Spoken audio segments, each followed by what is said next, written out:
Okay, so yes, welcome to the orientation of KodeCamp 3.0. So let's have a few persons, just maybe 1 or 2 persons that want to play this game with me. So this is it, 3 truths and a lie. So you get to tell us 3 truths, right? And then we will figure out which one is. Tell us 3, okay, 2 truths and a lie. Yeah, I kind of like to mix them up. 2 truths and a lie. So you tell us 2 truths and you tell us 1 lie, right? And then we'll get to, figure out which one is actually the truth, the lie. Yes. So that whole figuring out to be done on the chat, right? So on the chat, I would want some responses. So you guys will tell me which one is a lie. So I don't know, Apasco, your hand is already raised. So I want to assume you're going to be playing this game with us. So I need 2 more volunteers. Okay, Patience. Okay, so I have Apasco, I have Patience. Third person, one more person. Okay. Okay. You've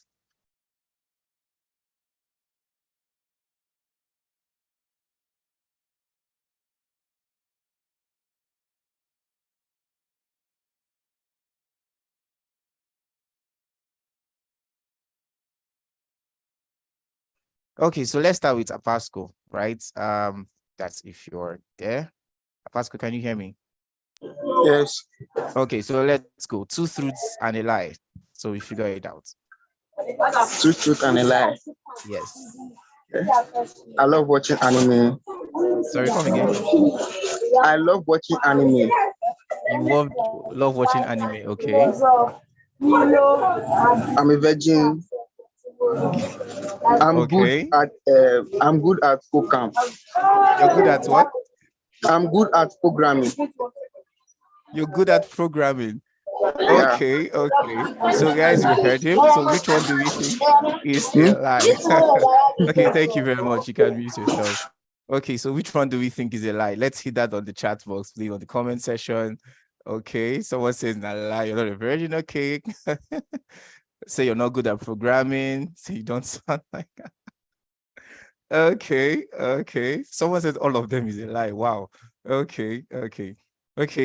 So fine. Apasco, tell us which one is the lie. Go ahead. Tell us which one is the lie.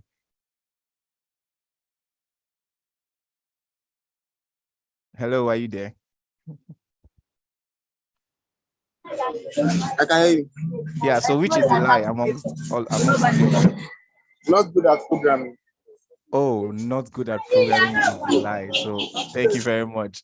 Well, so you guys have heard him, right? So take it for what it is. Don't argue. Okay, so we'll take one last person just for because of time. I think I want to have a female. Patience. Okay, good evening, guys. Can you hear me? Good evening. Yes, can hear you. Okay, I'm married with a kid. You're married with a kid, okay? I wrote SSC 14 times, and I'm doing a PhD. And you're doing a PhD, okay? Yeah. Okay, let's go on the chat. Just hang in there, you're going to answer. So which do we think? She said she's married to a kid. She wrote SSC 14 times, and she has a PhD, okay. Married with a kid. Someone said you're not married to a kid. That's a lie. Wow. Okay. So we all know the lie. Okay, let's go ahead. So Mrs. Patience that's married with a kid, what is the lie? Married with a kid is the lie. Okay. Okay. So you actually wrote like 14 times? Like you're serious right now? Oh, okay. Yes, I'm serious. Oh wow. We need to give you a medal right now. We're going to give you a KodeCamp medal. Okay, thank you very much, everyone, for participating. We'll probably just have maybe 1 or 2 much later as we move on. But officially, I want to welcome everyone to the opening ceremony of KodeCamp 3.0. Yes, it is here. It's here. Finally, it is here. And we have a lot in store for each and every one of you. Trust me, this is one you sure do not want to miss. So let's do well to invite, if there's someone you know that needs to be on this call, reach out to them. You can also join our YouTube, right? So share the link, let everyone know that we have gone live. Okay, so moving forward, I'm just going to call on Engineer Lawrence, right? So he's going to be anchoring this session with me. He's going to be anchoring this session with me, right? And also I'm going to have a few persons actually join me in anchoring this session. But first of all, I'll just call him Mr. Lawrence just to tease you guys in the next 30 seconds, and then we'll go to the next item. Engineer Lawrence, over to you.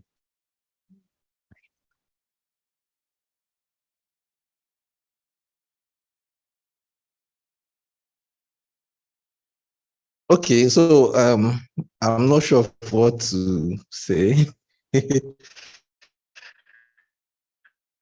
All right, so I want to welcome everybody to the third edition of KodeCamp. KodeCamp. I wanted to say third edition of KodeCamp 3.0. So skill economy, and that is why we learn so much about the the opening address. I think that will be done by engineer Anebet Odo, and I think we'll come in and talk about KodeCamp with a presentation later. So at this point, we're going to call on engineer Anebet Odo to help us with the opening remark.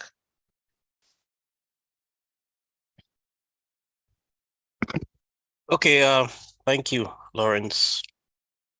Good evening, everybody. I don't know who else is in some other time zone.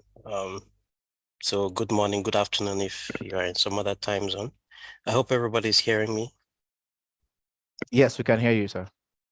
Okay, thank you very much. So just to jump into KodeCamp, yeah, we'll talk a bit more about KodeCamp, right? Why do we even do this, right? But as a background, KodeCamp is really a crystallization of a vision, which the whole idea was bringing tech to people. So I had the privilege of being exposed to tech much earlier, in fact, very early in my life, in a time in Nigeria where a lot of people didn't know anything about tech. That was a long time ago. I started quite young. And if I count the years, this year would make it about 31 years since I started writing code. I started writing code as a JS3 student, and I was writing it in an exercise book before I even had the opportunity to write the code in a computer some 3 years later. Now, one of the things I immediately came to see after a couple of years doing that was the vast opportunities that are available in terms of employment opportunities, empowerment opportunities, the opportunity to make a difference, to make a change in the economy, and basically huge difference, make a huge impact in our society at large. And I felt this impulse immediately, the passion to pass this message to as many people as I could. It took me a bit of time anyway, but over time, it became clearer and clearer that tech was a thing. Tech was a thing. 20 years ago, I knew that tech would blow up, and today it has blown up. The interesting thing is that right now, we are still behind. When I say we now, Nigeria as a country, Africa as a continent is still way behind the rest of the world because basic flaws in our system. I keep mentioning it and I'll still keep mentioning it because we all pass through the educational system in Nigeria, most of us anyway. And we know there is room for improvement there. We know that it wasn't equipped, it still isn't equipped to close the gap between the skills that we, as Nigerian graduates, Nigerian school leavers, or even those who are not yet in school, the skills that we get from there and the skills that the rest of the world has and the skills that are currently in demand, at the international level. So that passion, after a couple of years of iteration, became what we call KodeCamp. And KodeCamp is really just an attempt to bridge this gap using a scalable approach, online training. A lot of us know there is online training everywhere. We have the online training, websites like Coursera, like Udemy, and the rest of them that provide self-paced kind of learning. But we found that self-paced kind of learning also has its own challenges. So what we have attempted to do is to innovate a hybrid approach where we mix the self-paced, or we improve the self-paced, we make it online, but we add some form of regimentation to it. What we now do in KodeCamp Bootcamp. We had our first iteration of KodeCamp 1.0 in 2021, and it started off well. We also want to appreciate some partners. I'll talk about those later on. But we've had this discussion with a lot of people in the tech space, in the ecosystem, in Nigeria and around. And there was a lot of alignment on the right way to approach this. So we had the first iteration, 1.0 in 21. Last year, we had another iteration, the KodeCamp 2.0. And today, we are kicking off 3.0. So I want to really thank everyone who has put in what they have put in, as much as they have put in order to get us to where we are. I want to appreciate the people we call KodeCamp Angels. The KodeCamp Angels are basically people who shared this vision with us and who contributed in one way or the other, to bring it alive. I want to congratulate the learners. We call them learners, people who register for this boot camp. So I want to congratulate all of you because it's not easy. Tech is a difficult journey, right? It's very difficult. I've always told people, don't allow anybody to deceive you. I keep seeing these things on websites where they say you become a programmer in 3 months or become a programmer in 6 weeks or 6 months. That's not really true. If you ask those who are already doing it, they will tell you that's not true. It takes time, it takes focus, it takes commitment, it takes grit. That's why you people are given a task on grit, right? The idea is for you to learn what it takes for you to succeed in tech. And you cannot succeed if you don't have that thing we call grit, which is continuing to hammer at the same spot until that spot caves in. Continue to hammer the same problem until you solve it. You have to be a problem solver. You can't run away from problems. You can't give up on problems because tech is really all about solving problems. What tech does for you is to give you the tools that you need, the tools that you would be able to use in order to solve these problems. But it's still up to you to use these tools. And that's one of the things that we need to learn. One of the skills would be how to use these tools to the best of your ability. So I welcome all the people who have joined in, who have registered. This is a big journey for you. And it's the beginning of, like they say, the proverbial 1,000-mile journey that starts with a step. This is the first step, but I can tell you that this is probably the best step that you have taken in your life, and you will not regret it.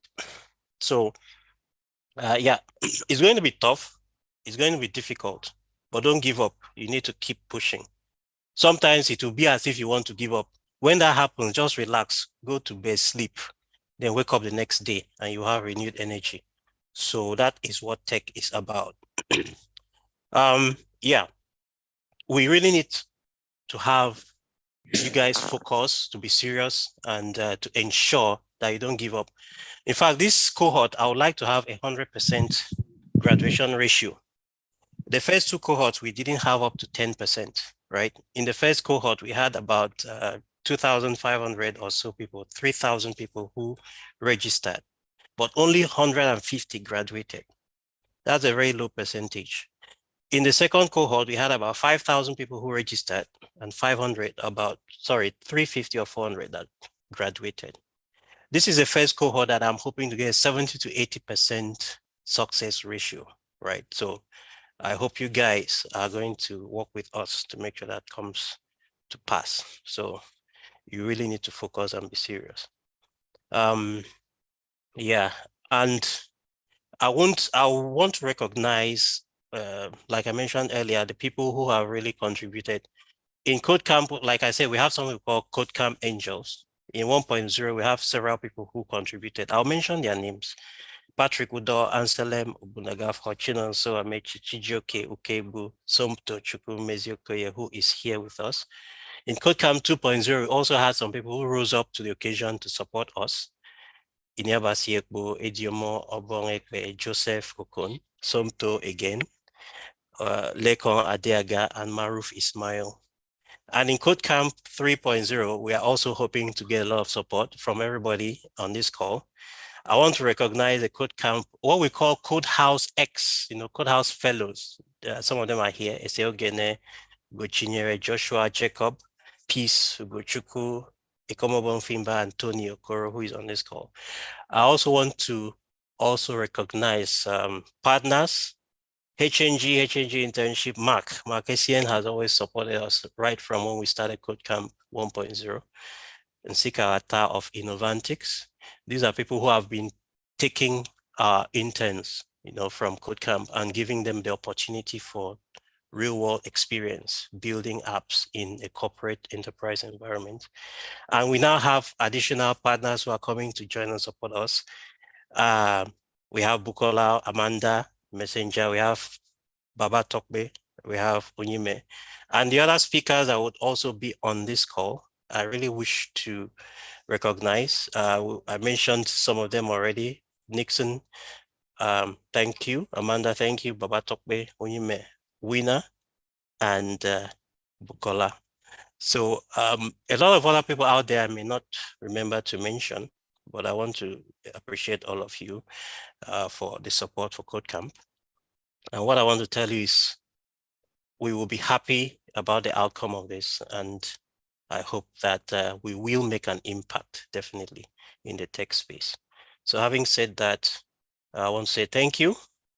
We are ready to collaborate with our teams, with our supporters, with our sponsors, with our partners, and we will have this conversation. We'll continue to have this conversation about how we can build a talent pipeline, because that's the objective of this whole thing. We want to be able to build and train people, talented individuals who will become the next, level of the labor market, right? That's why KodeCamp, our slogan is building the skill economy. So it's really about making sure that the people who come in at the beginning, the people coming into KodeCamp as beginners and intermediates, they will end up being highly skilled people who will work in the tech industry. So thank you, everybody, and let's have a good one. Thank you. Back to you, Lawrence. Okay, so back to you, Ike. All right, thank you so much, sir. Ike is right. Okay, yes, thank you very much, Engineer Niebetudo, for that opening remark and the introductions. Yes, we're really excited to see a lot of persons actually on this call. Like you said, the KodeCamp Angels, the Code House X, and new partners. It actually, it's really a nostalgic moment. Okay, so we're gonna move on right now into the next session where we get to talk about what KodeCamp is and what it's about. For some of us who don't really have much idea into what KodeCamp is all about, right? So we're gonna have that right now. And I'm going to call on Engineer Lawrence Akube to take that. So, Engineer Lawrence.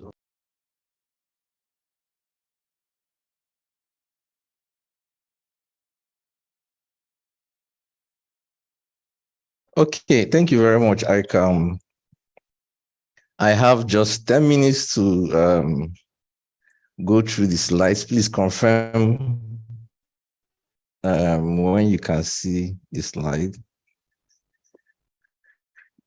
Yes, we can see it. Visible now? Okay, Yes. so thank you very much. Good evening, everyone. Welcome again once more to KodeCamp 3.0, the opening ceremony. As you can see, unlike Aniebe, I am not actually smiling, and Hello. Okay. So as you can see, I don't have any smile on my face, unlike the other slide I had an a bit smiling all over. So at the end of this presentation, you guys will understand why I am not.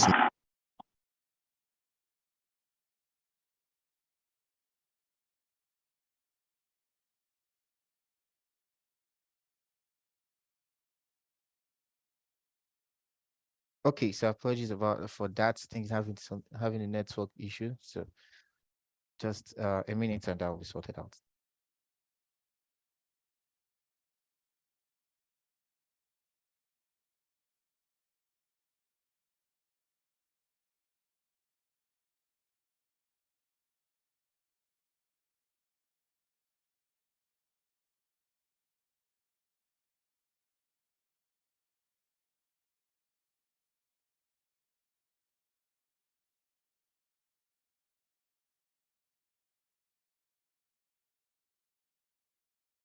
Okay, so while we wait for Engineer Lawrence to come back. Okay, he's back. Welcome, sir. Yeah, you can go ahead.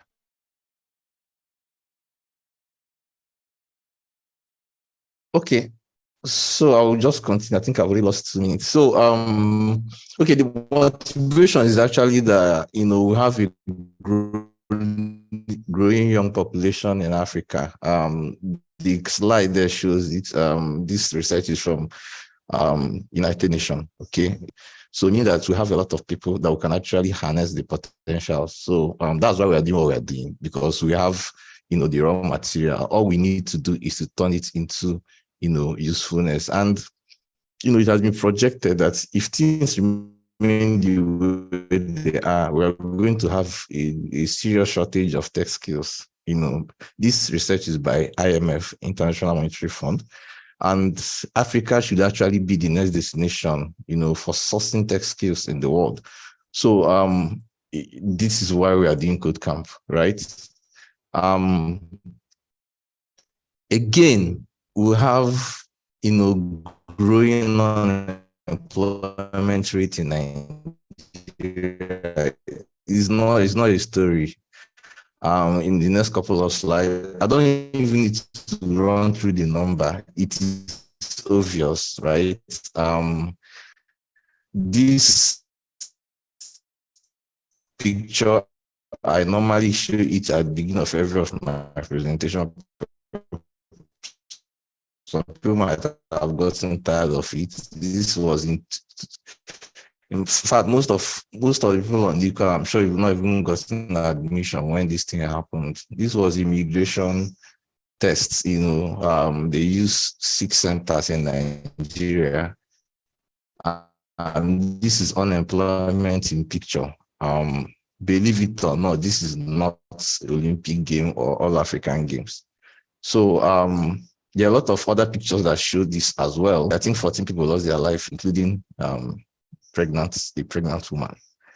Okay, again, of course, this is equally another picture that shows you the reality. All of us, we know the story of the whole COVID and how people are discovering palliative. For you to have this kind of scene, in addition to unemployment, is equally showing you, the level that we are as human beings, in the scheme of things in the world right now.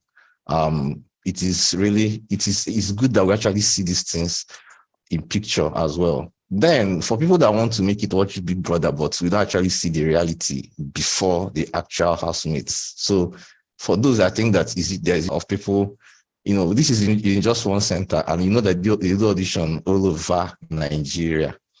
Okay, so of course, even if you have missed everything that is happening, that has happened, that I showed before, none of us are missing this one.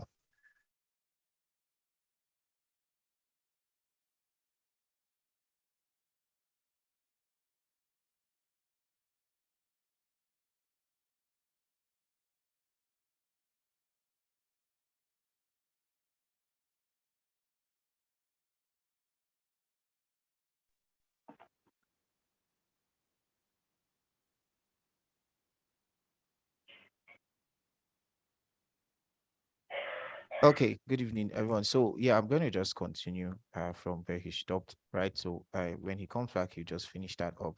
Okay, so still talking about Code Camp, right?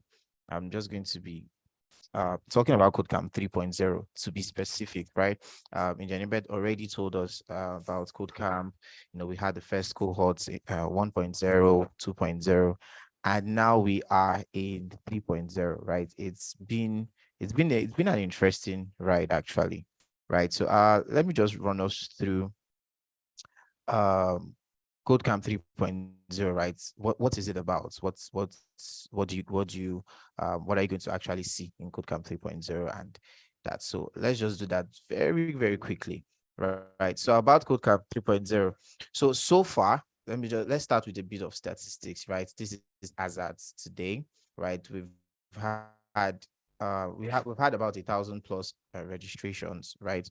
We've had about 1,000 plus registrations, and it's our track. The tracks for this cohort is just Android for the intermediate and the beginner level. We have UI UX, intermediate and also beginner level. We have the front end, and we'll have React, right? React is on the intermediate level also, right? So those are basically the tracks that we have for 3.0. And it's actually also been interesting that one of the things we actually noticed, right, is yes, we've had a lot of registrations, but of course, in the last two cohorts, we made use of Slack as a workspace. But in this cohort, we are actually making use of Discord. Now, I know it's a bit of a different tool, and yeah, we've noticed a few persons have been having a few challenge with that, right? So I'm also just going to say this: if you're having a bit of a challenge with navigating Discord, you can check out navigating Discord session on YouTube, right? Where we actually talked about that and how to navigate Discord with respect to CodeCamp 3.0. So in case you're having issues, just go there and watch that, right? So 10% of everyone who have registered, of course, 10.2, we have the beginners, Node.js, we have the Android beginner about 6.5%, and of course you can just see the statistics there. Okay, but let's move on. Now, moving on to the trainers. Yes, very important. Interestingly, would I say the same trainers? Well, not, of course, we had a few changes here and there, but we've had people who from 1.0 down to 3.0, they have been consistent in giving back, to the society, and giving back, sharing knowledge, and making sure that the learners are well equipped in their skill. So those are the persons I'm going to be recognizing right about now. The first person on that list, if you can see my screen, please, I think I would want to confirm. Please, can someone confirm that you can see my screen? Let me be very sure. Hello, can anybody I hear can see me? your screen. I can see Yes, your sir, we can screen. see your screen. Okay, okay, that's the first question. The second Yes. question is, what exactly are you seeing? We've seen the charts. Okay, you're still seeing the chat. Yeah, Yes, I needed to Android confirm that. beginner. Yeah. Okay, okay, that's fine. Thank you very much. So I just needed to be sure. Okay, so because I needed to share something other than that. Okay, so let's move to that. Okay, so the first trainer we have, of course, her name is Boma Ajina Obu, right? She's the trainer for the UI UX track on the intermediate level, right? She's a very, very interesting individual, and she has been with us, since 1.0. So a big shout out to you, Boma. We have Menim Joseph. She is not going to be. She's the mentor for the intermediate UI UX track. So Menim, shout outs to you also. And then, of course, for the beginner UI UX track, we have the trainer in the person of Favor Sunday. She was also with us in 1.0 and 2.0. And for the mentor for that particular track and level, UI UX beginner, we have Mayowa Oduntan. I hope I pronounced that well. Now, interestingly, he actually was a trainee in 1.0 and 2.0, and he is a mentor right now. That's one of the things we are really proud of. We try as much as possible to, step people up to the point where they are knowledgeable enough to give back. And it was a very, very very interesting moment when he actually reached out and said, "Hey, I want to give back." Thank you very much, Mr. Mayowa. Of course, for the Node.js trainer, that's the person of Victor Peter for the Node.js beginner track. And then we have Mr. Christopher Sesu. He's the trainer for the Node.js intermediate track. Big shout outs to both of you. And then, of course, we have Abdurrahim Sheriff Dean. He's a trainer for the front end web development. You hear from him much later, right? He was actually a trainee in 1.0, in 2.0, and now he's a trainer. But that's actually that's a journey. We'll hear from him much later. And then, of course, we also have David, who is also a mentor, David Edu for the front end. Same thing. These guys they just transitioned from being learners down to people who are actually what now mentoring others. It's actually a thing of joy. Um, yeah, we also have Mr. Ogochukwu Odom, of course, also known as the random guy. He has been very consistent in that name, always giving us joy. He's the trainer for React in this cohort. Mr. Ogochukwu, big shout out to you. And we have me, as people would always say, my humble self. Okay, it's like I'm Ikechukwu Achom, right, by the way, and I'm the trainer for the mobile app development track, beginner and intermediate. And of course, I'm going to be partnering with my former student, interestingly, Mr. Godfirst Onoha. He's going to be the mentor for the mobile app development track, an interesting and smart young man. So thank you very much for actually joining us in this cohort. Okay, so moving on, I think I still have a few persons. Yes, we still have Liberty Sunday. He's a graphics designer. So the graphics you see that is done by this young man, right? And these are volunteers, like people who want to be part of CodeCamp. They want to give out. They want to, I think I heard someone use the word serial volunteers. I think I heard that a few weeks back. I never knew there was something called serial volunteering. Right, but these are volunteers. Liberty Sunday is a graphics designer, a very good one, and of course Hilda Joseph, who is our social media manager. So big shout out to both of you. Thank you so much for all you do. And so let's move on, right? So for CodeCamp, this is actually just the roadmap, more of a high level thing, right? We in July, of course, that's where registration kicked off. We kicked off registration and then onboarding in the month of July, right? So classes begin in August. To be very specific, begins on Monday, 7th of August. Classes begin. And then, of course, we'll have a series of tech seminars, which you do not want to miss. You do not want to miss that. And then, of course, in September, classes also continue, right? I will still have tech seminars, right? And then in October, in as much as classes are going to still continue, we're going to start preparing for the project phase, right? We always have a project phase where the students get to now make use of every knowledge they have into building a product. And then we're going to be introducing something in 3.0 called live code, right? So live code is going to be a session. It's going to be like a competition, right? Where we get individuals to, have some, it's going to be a competitive stuff, right? But it's going to be online, right? It's going to be virtual. So let me paint a scenario. Let me paint a picture. So let's assume as a UI UX designer, right? So 4 persons could be called up on the call, and then 4 of you share your screen, and then you're given a task and you do it right there in a stipulated time frame, right? And of course, the best gets to go home with a few things, right? Of course, I'm not going to state that now until it's time. And just so you know, of course, we're going to have persons who are looking, we have people who are looking forward to what you can do. So that's an opportunity for you all to get your hands busy, and of course to show what you can do, because people are watching. So look out for live code in October. Of course, more information will actually be dropped as time goes on. And then of course in November, yeah, we have the project phase, kicks off properly, and of course rounds up also in November. And then of course and then we'll have our closing ceremony, just like we have the opening ceremony, and then we're going to have the KodeCamp 3.0 hangouts. Yes, we had the 2.0 hangouts in Abuja, if I'm not mistaken, Abuja, Lagos, Port Harcourt, right? Of course, we're looking forward to having in more venues, right? But we encourage the venues to, we kind of focus on where we have a lot of persons, right? But if you can switch to a particular city to join, of course, why not? So hopefully we can have hangouts in more places in this cohort. So that's actually just the program of events. This is just high level, but more information will be dropped on the Discord channel, right? So I'm just trying to be as very, very fast. Okay, so here are a few things that you need to know, right? This goes to every learner, every trainee, every code camper. Of course, there are a lot of words that will be used to categorize you, right? So the grid task, like Engineer Niebert said, it's very, very important.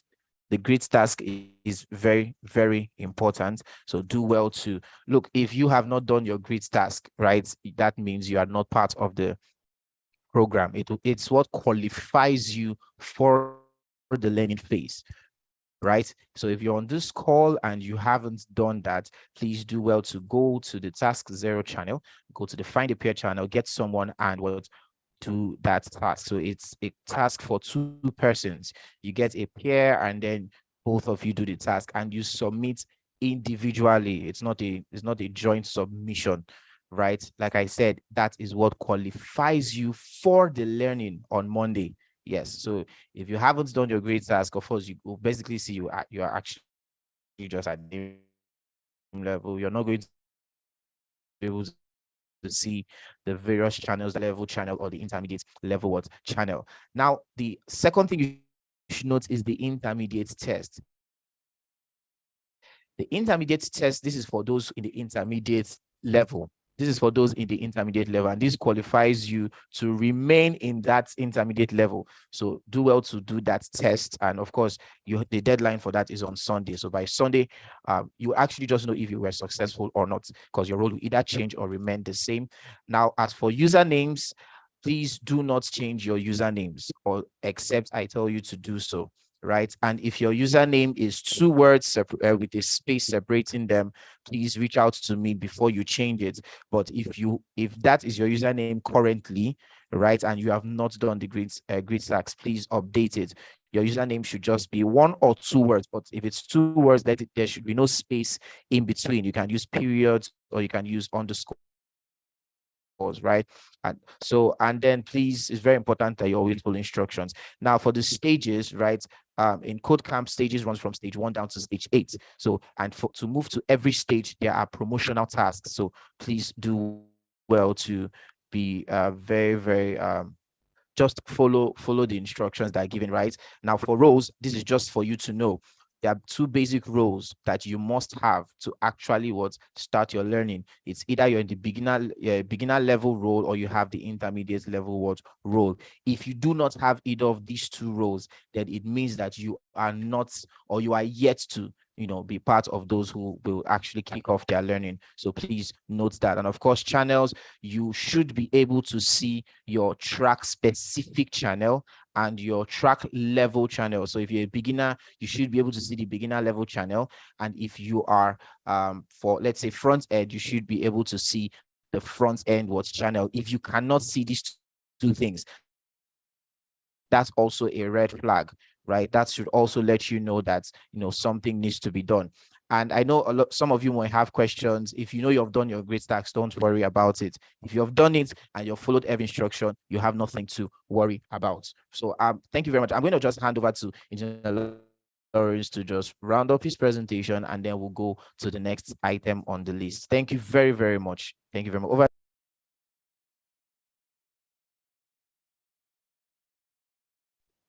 Okay, so I don't think looking at the time, we're already 45 minutes in. I think our time is up for this particular session. Probably if we have additional time, we'll have panel session, we'll have keynote speaker coming up and everything. So in order to save, I think some of the things I wanted to talk about in the presentation, Engineer Nebet has actually touched on them. all I wanted to show us is, the reality on ground. Look at the foreign naira exchange against the foreign currencies. Look at the, Japa syndrome. We are really having it really, really bad. So I'm not sure, we have hope probably to get employment from the federal government. I'm not sure of the state government, and I'm not sure how the private sector is going to take care of everybody that's coming out from school. So at the end of the day, we have to somebody say job pattern. maybe Nigeria will take what's it called, Guinness Book of Record also for that. So that's all I wanted to, how real everything is. We are now in industry 4.0. Please don't study or prepare for the job of yesterday. A lot of people are already losing their jobs. And that's one thing we should know. We are now living in the cyber physical system. Find one of these things, start from, programming, look at one of any of these skills, please. So I'm not going to talk about KodeCamp. I'm just going to jump everything. We're going to build a community, and this is how it's going to go. Get into the community. There's going to be an LMS where people can do self-learning. Bootcamp is what we're already doing. And after that, we're going to follow up with internship and then look at job placements. So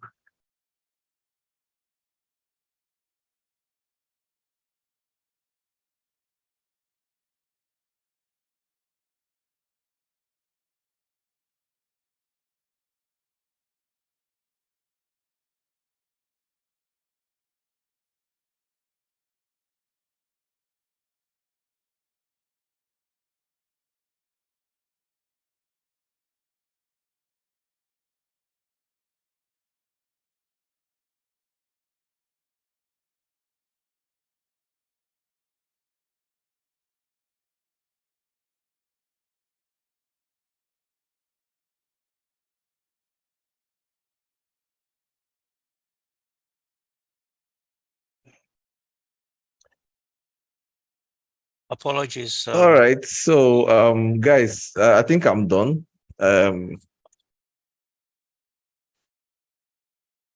Yeah, I'm done. So please let's apologies. We're having serious network issues here. So I think anybody that'll watch this movie, what is it going to be? Do you want to know how deep the rabbit hole goes? Remember that if you choose the blue pill, you forget about everything, wake up the next day and nothing is happening.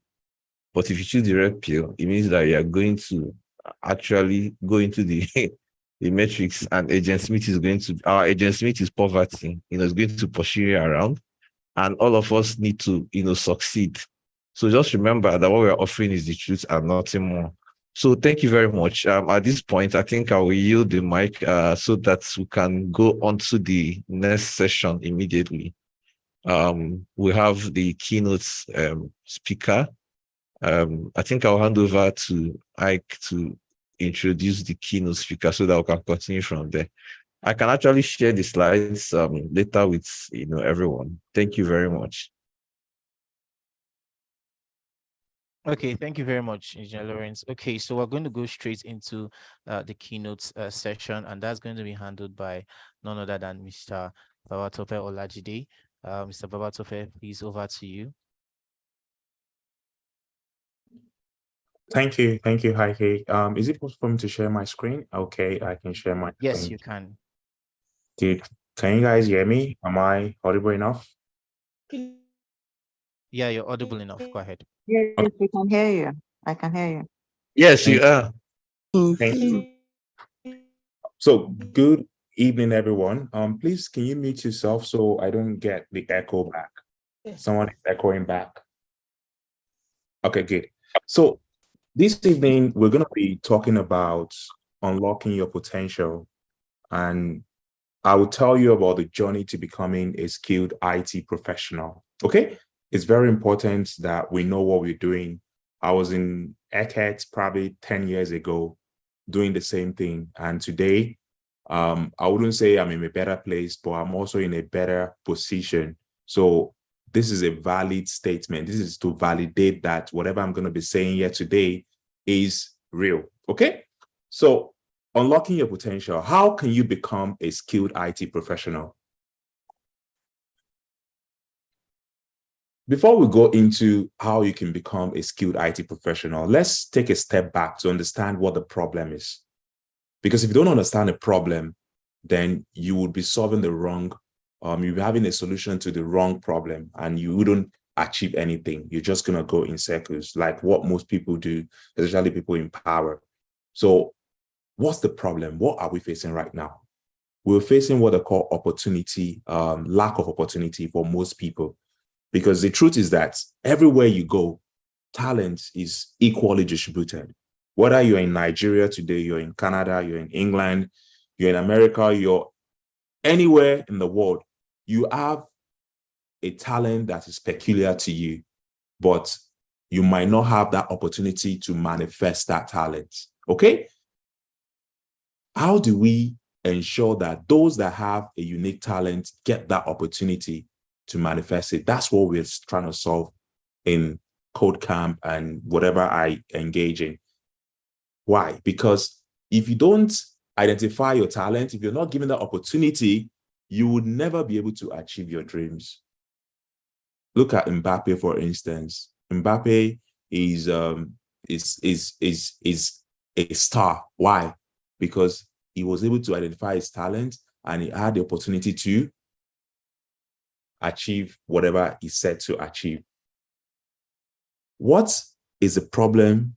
The problem is we do not have opportunity. The absence of adequate education and skills limiting your job opportunity and leading to high unemployment. Conventional institution is very expensive. To go to school right now, you're going to take 4 years. You're going to take 5 years.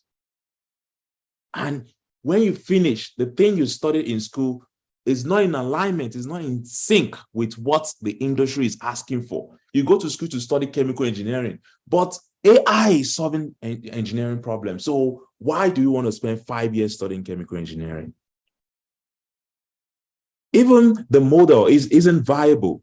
Employment framework, how do you ensure that those that finish in school get jobs? By studying the right thing, being in the right place. So what I've been preaching, what I've been trying to tell people in terms of how do we address this? Create a marketplace. What KodeCamp is doing is just marketplace, connecting young developers with exceptional developers, bringing them together and ensuring that they can learn. It's a marketplace. Then you have that marketplace, you identify top talent from that marketplace, you nurture them, make them better. That's exactly what KodeCamp is doing. The Andela and the likes. That's what's happening. They're trying to expose you to the opportunities because you cannot see opportunity if you're not in that environment that will give you the opportunity. You need to be in that environment. Then you establish mutual connection. How do we ensure that the ecosystem is sustained? Those that are successful in their endeavors come back to teach. The same way I'm doing, the same way Engineer Nebet is doing, that's how to sustain that model. So now, we want to talk about market size. Market size is very important when it comes to opportunities. Market size is very important. By 2030, 42% of the young or the youth in the world will be from Africa. What does that tell you? It tells you that if you don't do something today, you will be redundant in the next 5 to 7 years. A lot of people are traveling outside of the country. For instance, in Canada, a lot of people are migrating to Canada. Why? Because there are opportunities. They have talent, they have skills, and now Canada gave them the opportunity. So the market size is so huge that you're going to be a victim if you're not taking advantage of this moment. This is all you have, this moment. So this is the market size. What are the job opportunities that you're likely to get as a result of your action today? Yes, they might teach you React, they might teach you mobile app, they might teach you. That's just the beginning of the process. The beginning of the process is to introduce you to IT. But once you start getting into the process, you start seeing opportunities. Yes, you're learning mobile apps, React, but in reality, it's called software development. It's called software engineering. Then we have cloud engineering. Those are hotcakes. Yes, mobile app is trending, but the big guys are the one learning Salesforce, AWS, Azure. But don't rush it right now. Start from the beginning, software development. Then DevOps. How do you sustain these products? How do you ensure 100% guarantee of your applications? When you see Uber expanding to Africa, do you know why? There's a DevOps behind the scene. They wouldn't need to host their server in North America if they're operating in Africa. DevOps engineering, data analysis, business intelligence. If you don't like to write, if you can't write code, maybe it's too overwhelming for you, then there's all those soft skills, soft technical skills you can learn, such as data analysis, statistics. What is the maximum? What is the minimum? Everything you learn in school, they call it business intelligence. Cybersecurity, can you spot fraud? Can you spot someone trying to simulate a credit card? Cybersecurity. Someone trying to hack into an account, cybersecurity. There's so many job opportunities you can have, but you have to start today.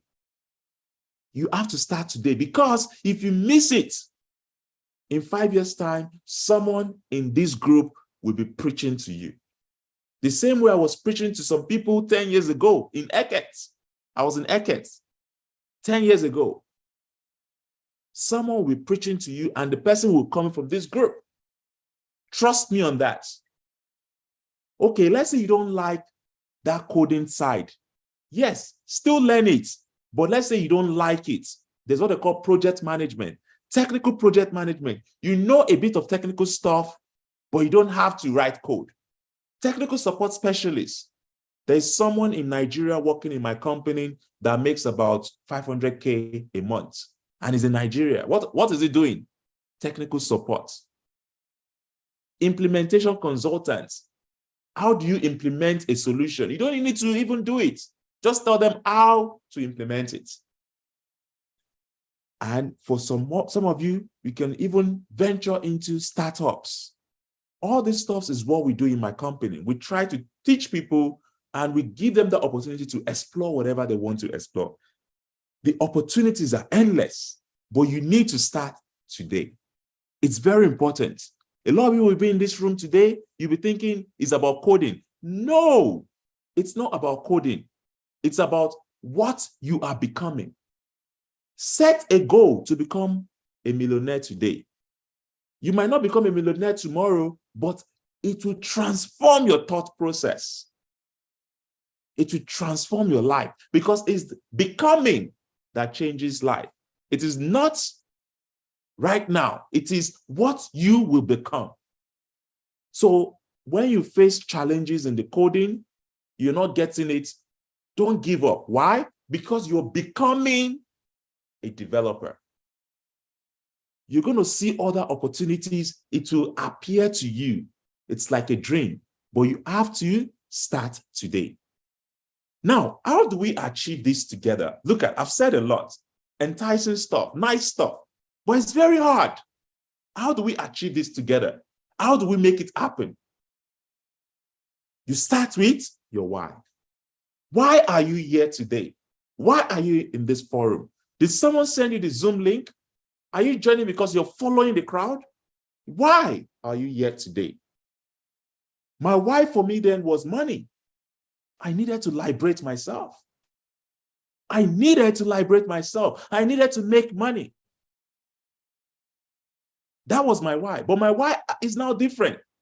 So every time you set your goal, you identify your why, but eventually your why will change depending on your status. It used to be money. Maybe now it will be freedom. Maybe now it will be giving back. Your why will change. But today, Write it clearly and boldly. This is my why. This is why I'm here. This is what I want to do. Once you identify your why, then you keep learning. You keep learning those tools. You don't give up. React is not working. Go to Node.js. Node.js is not working. Go to Salesforce. Salesforce is not working. Go to data analysis. Do not give up. Why? Because if you do not learn and grow, if you do not evolve from what you're doing, you will give up and you start questioning why you started. My why has got me to where I am today. I can travel out and travel in, not because I'm the most talented person in my cohort. It was because I focused on my why and I was willing to do whatever it takes. Learning was my why. To get to the place I am today was the goal I set. What else? You need to embrace curiosity. Why am I doing this? What can I get out of this? You need to start asking right questions. When you wake up in the morning, ask yourself today, what I'm going to do today, is it going to take me to where I set to be in the next 5 years? If it doesn't set you there, you need to stop. But don't stop drastically. It's like taking coffee, 5 coffees, 2 coffees a day, 5 coffees a week. If you want to stop coffee, don't stop it immediately. Start by reducing 1 cup. Start by reducing 2 cups. Start finding out, what am I doing here? Who are my friends? What am I becoming as a result of the things I am doing? Then you set goals. How do you set goals? Goals are things that you would like to achieve.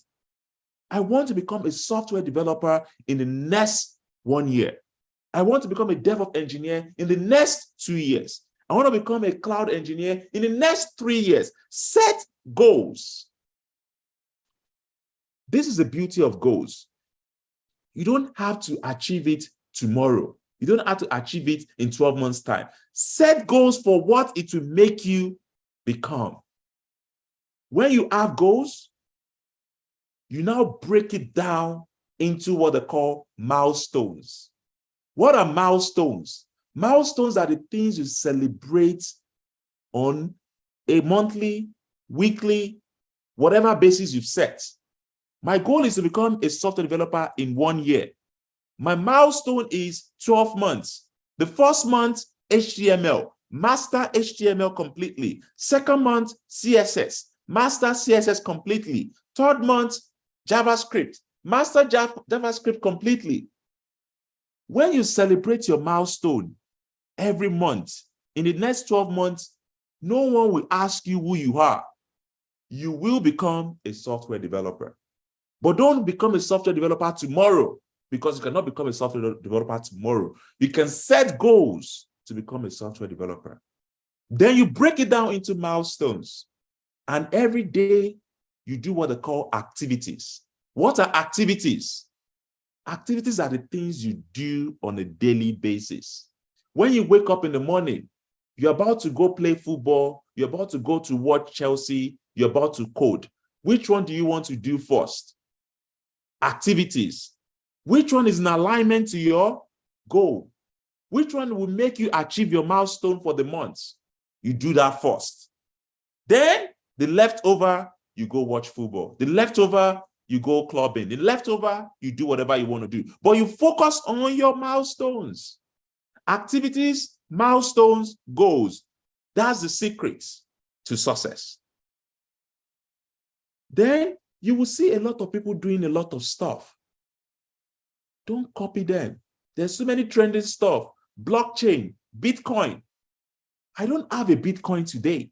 Not because I don't know how it works, but I have other things I'm specializing in.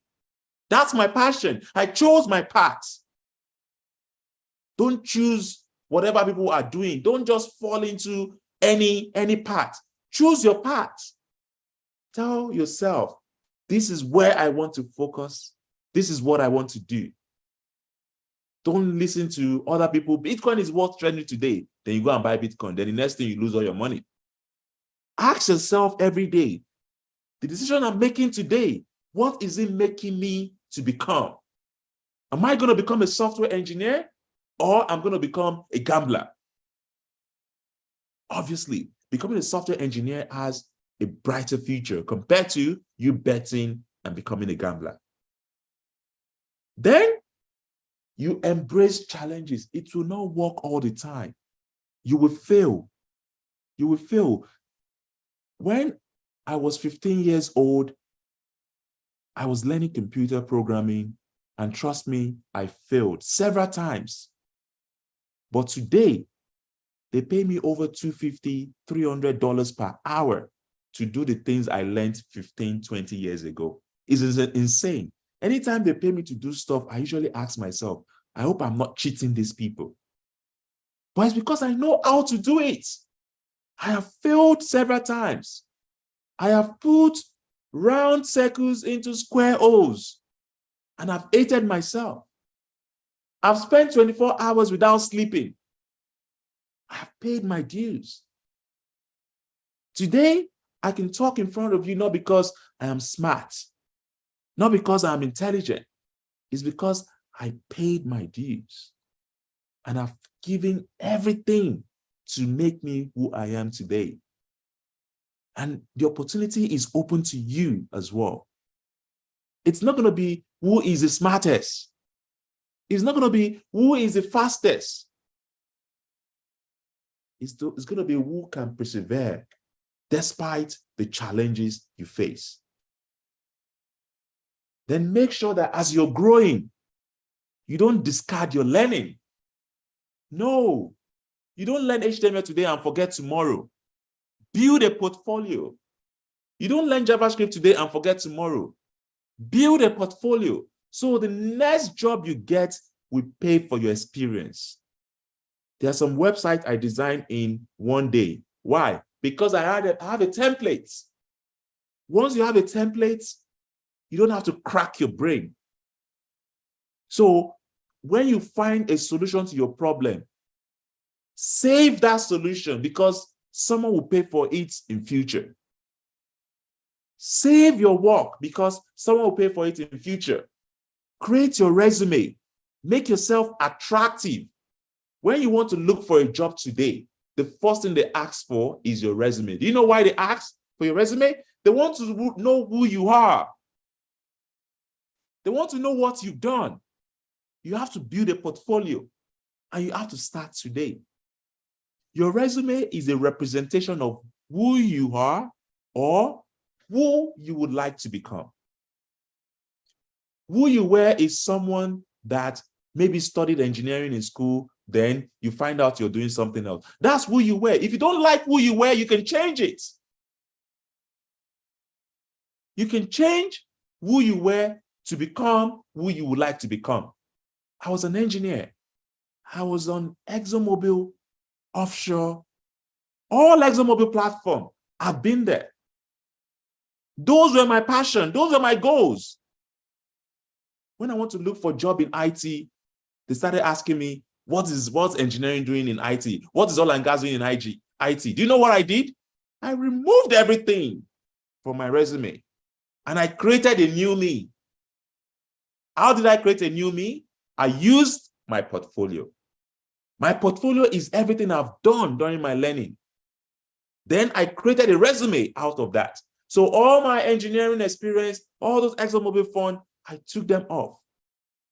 Not because ExxonMobil is not a good company, not because I did not enjoy my time there, but ExxonMobil cannot take me to where I want to be. So if you're an engineer today, you are a lawyer today, you're a doctor today, whatever you study doesn't matter. It is where you want to be going forward. Doesn't matter whether you're in high school today. It does not matter. It's where you want to be going forward. Then the last thing for today is networking. Networking is very important. It's just as important as you learning how to code. Some people get a job because they know people. Some people get a job because they know how to talk. Some people get a job because they can express themselves in a group. Don't miss this connection today. You have about 100 people in the room. Make sure you talk to 1 or 2 people. That is the beginning of the process. What are you becoming as a result of the things you're doing? You get the information, do you use it? It's up to you. You have to network. You have to know people. These are people that will sponsor your education. These are people that would help you during your coding. These are people that will just listen to you when you're tired. These are people that you will form what they call mastermind.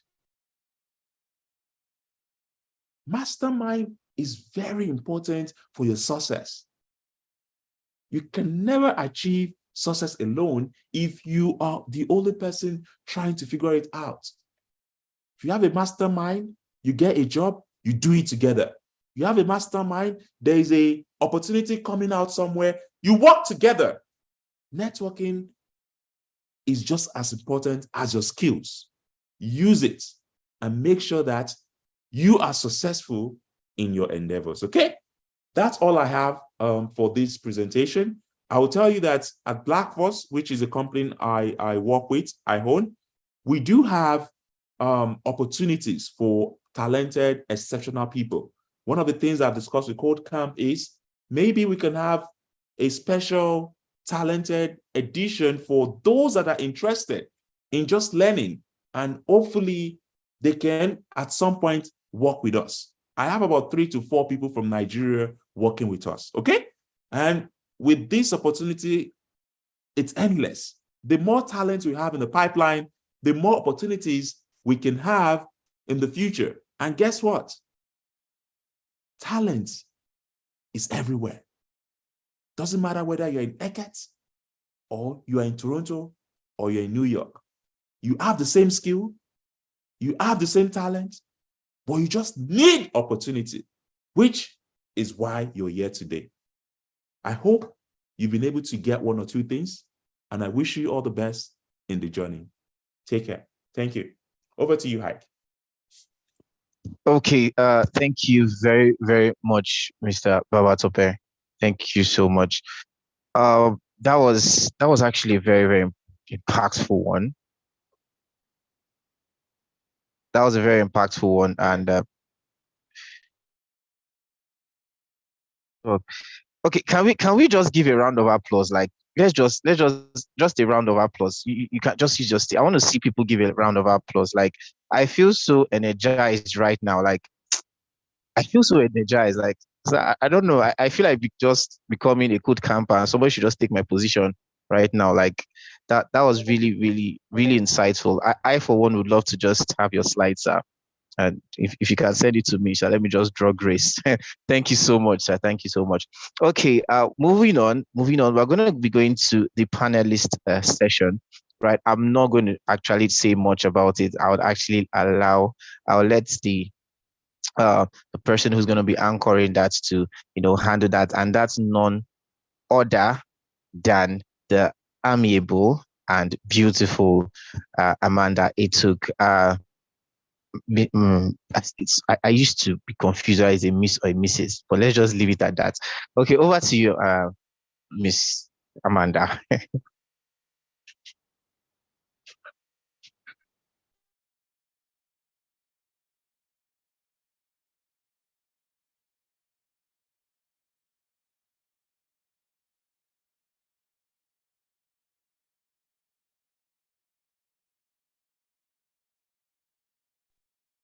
All right.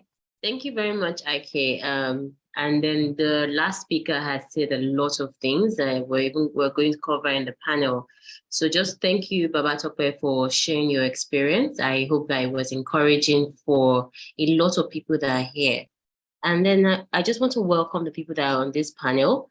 Just as a way of introduction, in introducing Engineer Lawrence Akube. He has been so kind. I've met him recently in the Akwa Ibom Tech community, and I want to say that you guys are very privileged to have him at KodeCamp. He's an extremely supportive person, so I can imagine the wealth of care and knowledge that has been transferred to the people that are going through this program. So Lawrence really cares about impacting this generation. I just want to say you're very lucky to be here today and to be under this umbrella. So that's my co-host on this panel. Then we have none other than Bukola Akintoya, commercial lead for Payments Duplo. Just a fun fact, Bukola is my best friend, so she's very much dragged into most of our events and things to support. She has a long career in fintech from days at InterSwitch to Curious to Flutterwave, Arca Payments, and now Duplo. I'm sure she has a wealth of experience. And then we have Nixon Obiajunwa. So he's a data coordinator. You know that now nothing happens without data. Nothing moves without data. You need data for credible insights and next steps. So if you're here and that's one of your pathways at KodeCamp, I would say that you are in for a treat. And then you have Babatokwe that we just spoke now. You can tell, obviously, he's a well of experience that you can gain from. And then we have Uime Tommy, co-founder of Assuredly. So Uime is a very good friend. She's also a namesake and a talented quality assurance guru. Uime, I'll just give another little bit of information. She was one of the people who project managed the Messenger application. So from sourcing, front end, back end, all the developers are making sure that the quality was top notch. That's something that Uime does day to day for different brands. And then we have Winner. Winner is also a software engineer. So again, you're in very good hands with the number of people that we have here from diverse backgrounds. So he's an engineer, software engineer for Produce Pay Incorporated. And I'm sure that you have a lot to learn from our panelists today. So I'll just let everyone on the panel, just in order of how I mentioned your names, just to say hello, a brief word to the people on this call. If that's not possible, you can leave a message in the chat box, but I think you might be able to speak now. So if you can, Lawrence, hello from you, Bukola, Nixon, Babatope, Uime, and then Winner. Yeah, good evening, everyone. Once again, I'm glad to be here. I just want to say hello to everyone. Thank you very much for joining us. Glad to be here. Okay. Hi, everyone. Good evening. I'm excited to be here. It's a privilege to be here as well. I can't wait to also share my experience. Kudos to Babatokbe on the opening speech. It was amazing. It was very impactful, and I'm excited. Yeah, hello everyone. It's great to be here. I hope I'm able to. Sorry, can you mute yourself? I know that the organizers have allowed us to unmute, but please, if you're not speaking, please mute yourself just for the benefit of others on the call. I'm sorry, please go on, Uime. No, I think it was Nixon that was speaking. Okay. Nixon, please. Yes, hello everyone. Good evening. It's good to be here. I like the environment. I like what I've been hearing so far. Thank you, Babato.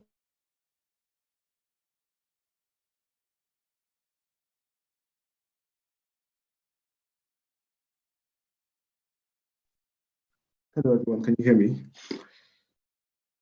Yes, we missed out for a second, but we can hear you now. Okay, I think I muted for a second. It's good to be here, everyone. Hi everyone, good evening.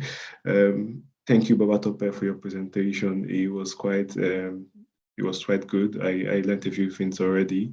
I hope I'm able to also impact something from my experience to everyone as well. Thank you, everyone. Hi, good evening, everyone. Nice to be here. It's a pleasure to be part of this, and I'm looking forward to, the end and also the panel session. Okay, I'm just checking that everyone has said hello. Again, thank you so much for your time this evening. I'm just going to get started. So we're all here, a number of tech gurus, but I'd like to know just from the panel, what is your favorite technology or your most used technology at this time? So this, I'm throwing out this directly to Babatokwe. Babatokwe seems like all work, but I want to hear what his favorite technology is. And then Winner, sorry, before Babatokwe goes, can you say something to the room? I'm not sure that we've heard your voice just. Okay. Hello, everyone. Thanks for giving me this opportunity to be a part of this program. I think when I heard about KodeCamp and the work that's going on here, I felt compelled to be a part of it, and thanks for giving me the opportunity. Thank you. So my first question was to Babatope about his favorite most used technology till date. I'm very curious. Babatope seems very serious all work. Let me hear from you your favorite technology or your favorite application. Okay. By favorite technology, you mean tools, or you mean programming language, or you mean can you please explain what you mean? That comes to mind would determine where the heart lies, really. So if I say favorite tools, technology, the first one that comes to mind. I would say Salesforce. Why Salesforce? It helps me to do a lot of stuff and made me a few bucks. Okay. Salesforce is very, very useful, very big, very vast, and it can solve virtually anything. But most people are not aware of it. So I'll say Salesforce for now. Thanks. Okay, I'm not surprised that Babatope still took it back to work with that answer. So yes, Salesforce is a great tool. It's not something that I'm very familiar with, but I'm sure that by association now, I'll get a lot more in technology inclined. So my next question is to Bukola. I think that if there are some women in this house, we should also listen. How did she get started with tech? I want her to share her experience because I think it's very interesting how she found herself in this space. All right. Hi, Amanda. Hi, everyone. Okay, so my story is pretty interesting.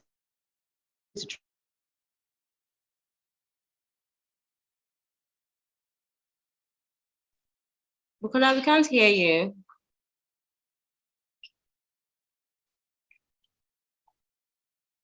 Bukola, I think there's something wrong with you.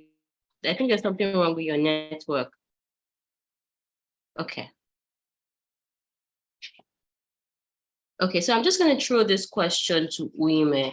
The reason why I'm asking the females how they got into tech is because at first it started with being a male-dominated space. So I want to know what inspired the journey in technology. So Uime, can you take the question while Bukola comes back when her internet is on? Okay. Hi, everyone. Okay, how did I start? Well, background-wise, I actually read information communication in. Can you hear me? Hello. Hello, Uime, we can hear you. Bukola, Okay, yeah. Back. But let just Uime speak, then you can give the. All right. Okay. Okay. I thought background-wise, I started engineering, so information communication engineering. I think how did I get into tech? Right. So I think from childhood / career / first degree, I think that's already clear. But how I got my first job with Interteach, I think that's the interesting part because, well, I think I applied sometime in November. I didn't get a feedback. And then I got called in April the following year.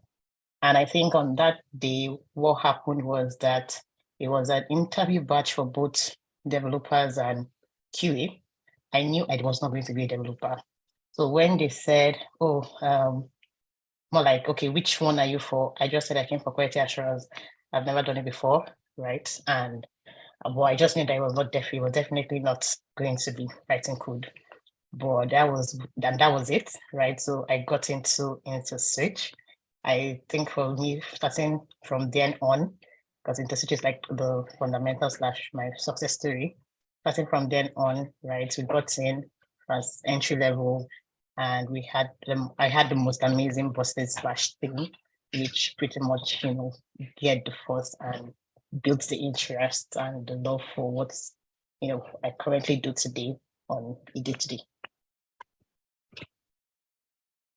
Okay, I would say that's you didn't say which year this was. It's also good for the people listening to be able to track. Okay, when do I now get to the top? What's the career trajectory like? So we didn't hear the year that this happened. Okay, so the year was 2014, 2015. Yeah. Okay, so that's like an 8-year career, if not more. to get to this point. Uyima is now the managing partner at her own firm, which does quality assurance and also manages tech talents. Okay, Bukola, would you like to tell us your own entry into tech? Yes, I've switched my network now, so hopefully it's better.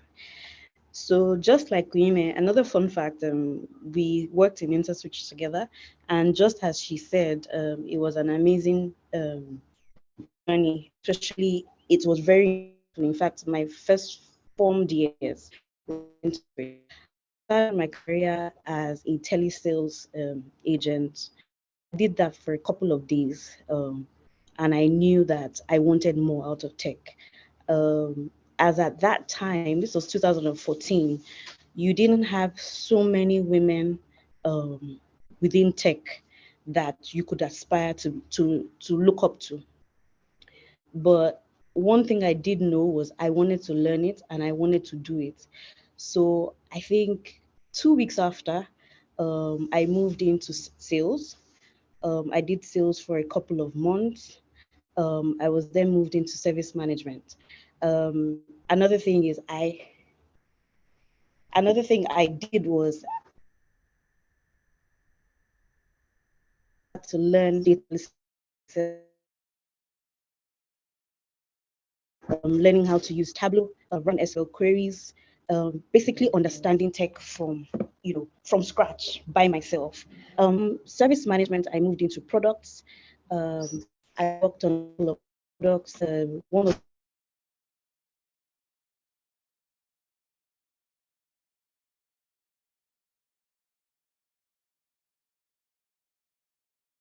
Oh, I'm so sorry. Bukola, your network is still having issues.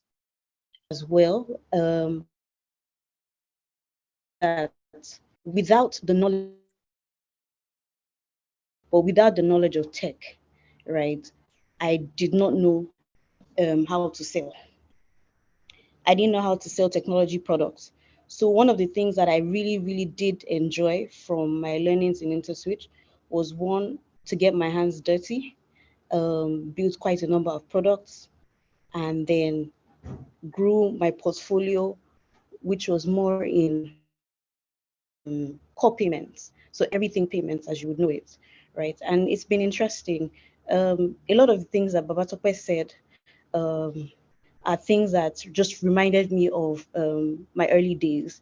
One of the things that I do want to just point out is nothing is hard.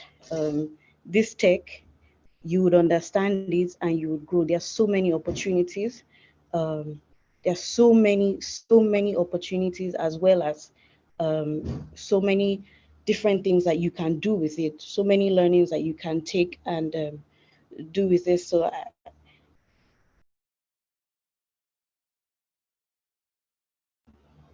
apologies, my network is a bit shaky again. Can you hear me? I can hear you now. Okay, all right. So yeah, I was saying there's so many opportunities in tech. There's so many advantages of being in tech. So please do actually.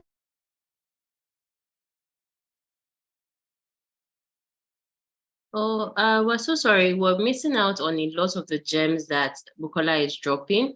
I know some of her, her beginning stories, but what I can summarize for you is that you should have a willingness to learn. Bukola, please, can you put some of the things you were saying in the chat box? We have a lot of people that are interested in what you are saying. We just hope that the network is sorted while I move on to the next question. But definitely, I can summarize. Bukola started from telesales to sales to products, even management, and where she is right now. So she's going to put some of that in the chat box for those who are interested. So I'm going to ask now for Nixon. I know that he's a data entry. So we've heard from Uyime. Uyime had a traditional start to it. She had already studied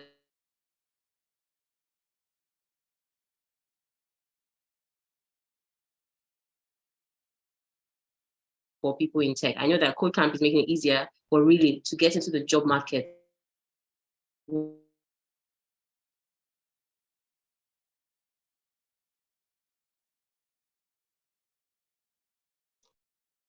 Sorry, Amanda, you were breaking a lot. I didn't That question hear was what for you said. Nixon, if you can hear me. Yeah, you were breaking a lot. I didn't hear your question, please.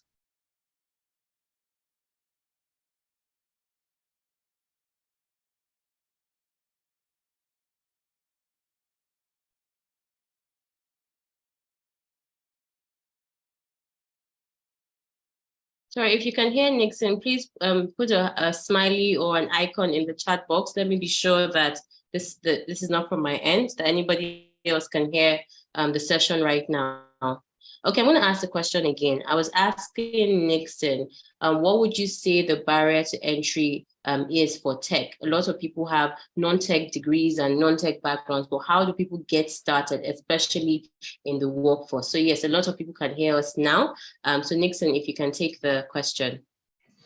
All right. I think one of the barriers is definitely identifying some sort of passion in tech. If there's no passion, it will be very difficult for you to like break into the tech space. And once you have figured out some sort of passion you have around tech, the next thing would be understanding what skills are in demand and what you can offer. Basically identifying, like Babatope said earlier, he kind of listed out several job opportunities that there are within tech, and you don't have to keep yourself stuck somewhere. So for example, if you have tried software development and it's not working, there are other aspects of tech that you can take on: data analysis, technical project management. So it's about, first of all, identifying something that you feel some sort of passion towards, and then also identifying what skills are in demand, and then start to develop on yourself. Obviously, there is room for learning. You make a lot of mistakes at the initial stages. That's the thing I like about tech. Tech is all about problem solving. So obviously, when you're trying to solve a problem, you don't just get the answer immediately. You make your mistakes, you learn from your mistakes, and you become better in it until you become an expert. And that's literally how tech works. It's an innovative environment where you always come up with new ideas on how to do things.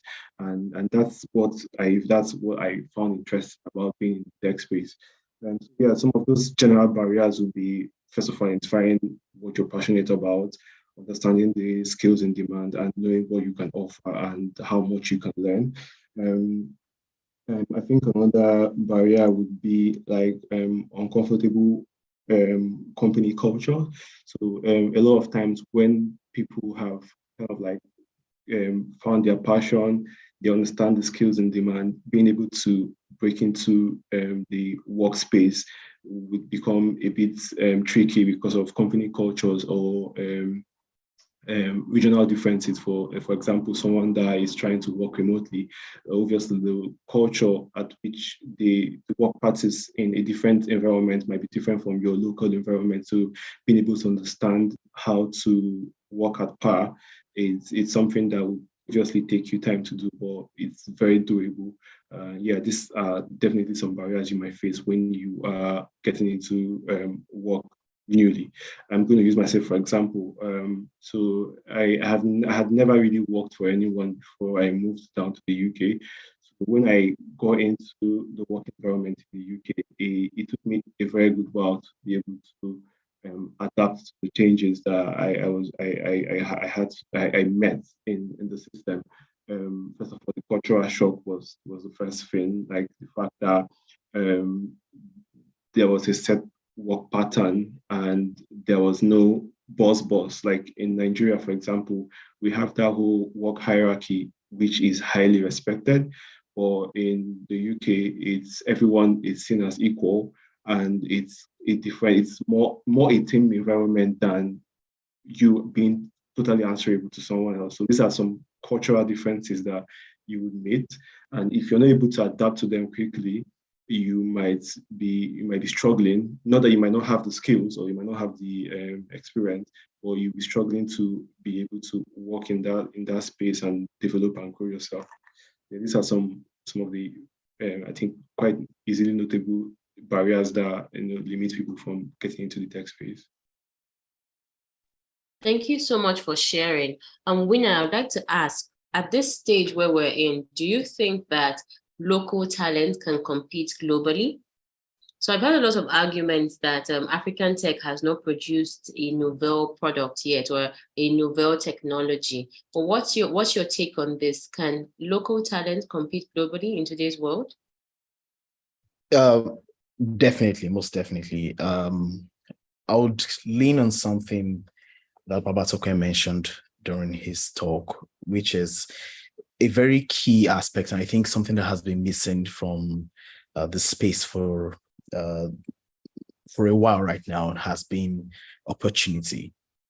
It's not for a lack of talent that African technology stars have been missing from the global space. It's just been a lack of opportunity. And with exposure that has been coming to the tech industry in Africa, but speaking about Nigeria specifically, with the exposure that has been coming from the success stories of tech-enabled companies that have made global impact, it has brought more of the limelight to the great work, the great products that Nigerian developers are building out there.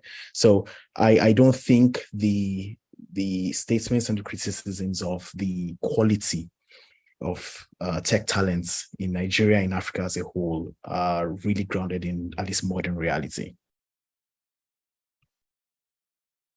Thank you very much, Wina. That's very comforting for a lot of the talent that will be on this call. So just know that your geography is not a limitation. So that's one of the firm beliefs that I have working with KodeCamp. Your geography should not prevent you from meeting anyone or having any opportunities that anyone in any part of the world should have. So I'm going to talk Babatope now with this question. What are some of the key challenges faced by African tech? So I know a lot of people have different experiences working abroad, like Nixon mentioned, the culture is very different, but what other challenges would you say prevent African tech talent from, becoming internationally acceptable? What would you say are the barriers? Okay, thanks for the question. That's an interesting question because it's one of the things we're facing right now in this forum. One of the challenges I would say is infrastructure. Okay, for me, it's very easy to just get on board and connect anywhere, and I'll be fine as long as there is Wi-Fi, right? But when I visited Nigeria recently, I struggled for a bit just to connect, okay? Just to connect, right? And if we can resolve that infrastructure issue, it will be it will go a very long way, right? To solve one of the challenges we face. So infrastructure such as internet, connectivity, power, if you don't have those basics, it's going to be a very, very challenging period, you trying to get the right contracts. Let me give you an example. When we started Black Force, which is a company we started together, one of the guys working with me, I had to literally, ask them to tell me what they need in order to be able to work effectively. And that means they needed to get a laptop, they needed to get the internet, the fastest internet on a monthly basis. They needed to get solar panel just to make sure they have power consistently, right? So if we can solve those little things, then the sky is not even the limit. So if we can resolve infrastructure, if you can resolve the power issue, and you can get them the necessary equipment, then we're one step, at least 50% ready. Okay? So once you solve that, then you go into how to present yourself. Like I said, right? Getting a job is easy if you know what the person is looking for. But how do you present yourself? Having a Nigeria resume would be different from having, let's say, an American or a Canadian or United Kingdom resume, right? Because what employers are looking for is your skill. They're not just looking for skills. They're looking for, where did you get these skills from? Okay, they're looking for, where did you get those skills from? So if you, for instance, let's say you studied in University of Lagos or University of Iyo, not that those universities are not reputable, it's just that they'll start asking you, so what did you study? Like, how long did you study for? What kind of situation? Having an assessment of your education is something that sometimes, create some form of bias, but don't let us go into details of why they do that, okay? But after the infrastructure, the steady connectivity, then we go into, are you actually skillful? Are you actually who you say you are? They start doubting those skills. So it's very important you present yourself if you want to get those foreign jobs. And obviously the opportunities where you have to attend sessions that help you rebrand yourself, okay? So those kind of things we can easily address in this kind of boot camp. So I don't think it's going to be a challenge in the long run once you have the right people helping you out, okay? But in the interim, that's what I would say they face in order to get a proper job. All right. Thank you very much, Babatokwe. I'm going to put Lawrence a bit on the spot. So KodeCamp has been in existence for a while and dealing with all these infrastructure challenges.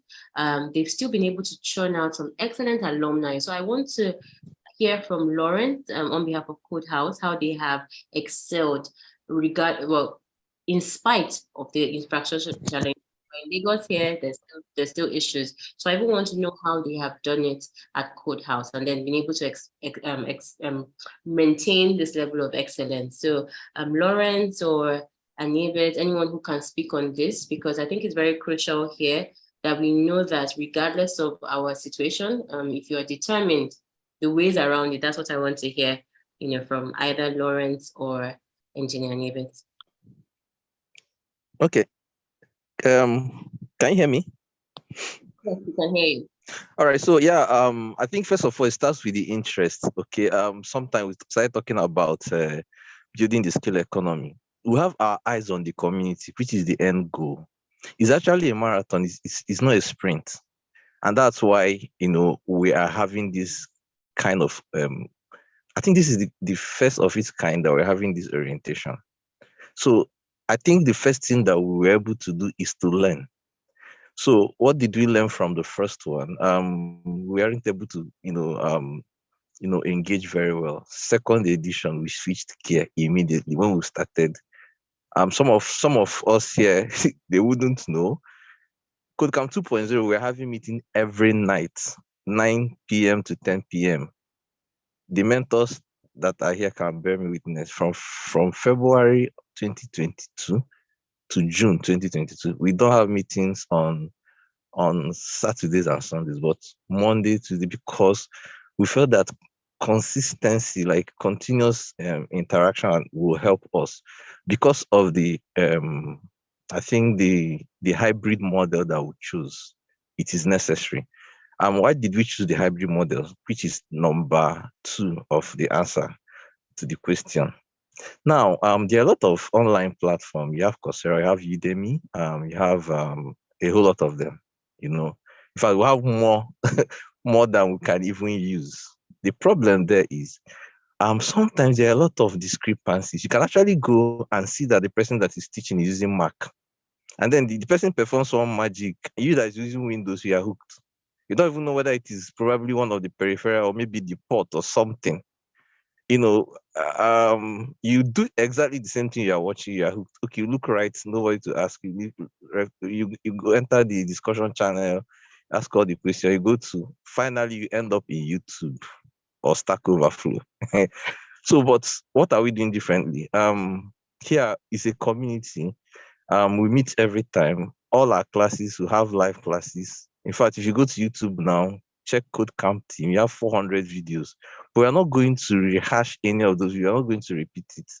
The classes are going to start on Monday. It's going to be a live class. So the hybrid model it's still online, but we are trying to integrate some of the physical interaction as well. If you come to the Discord channel, a lot of things are happening. Like the first task, we had to ask people to pair. You have to find a pair. We kind of gamify the whole process. And for the fact that we're going to be forming a community after this, you can contact people. There's on my slide, there are a lot of things I didn't show, but I think I'll just say it's the model that we have chosen to run. It is not easy. We are still looking for a way to scale it. And then for the passion that we have a vision that by 2025, at least we have a number of people.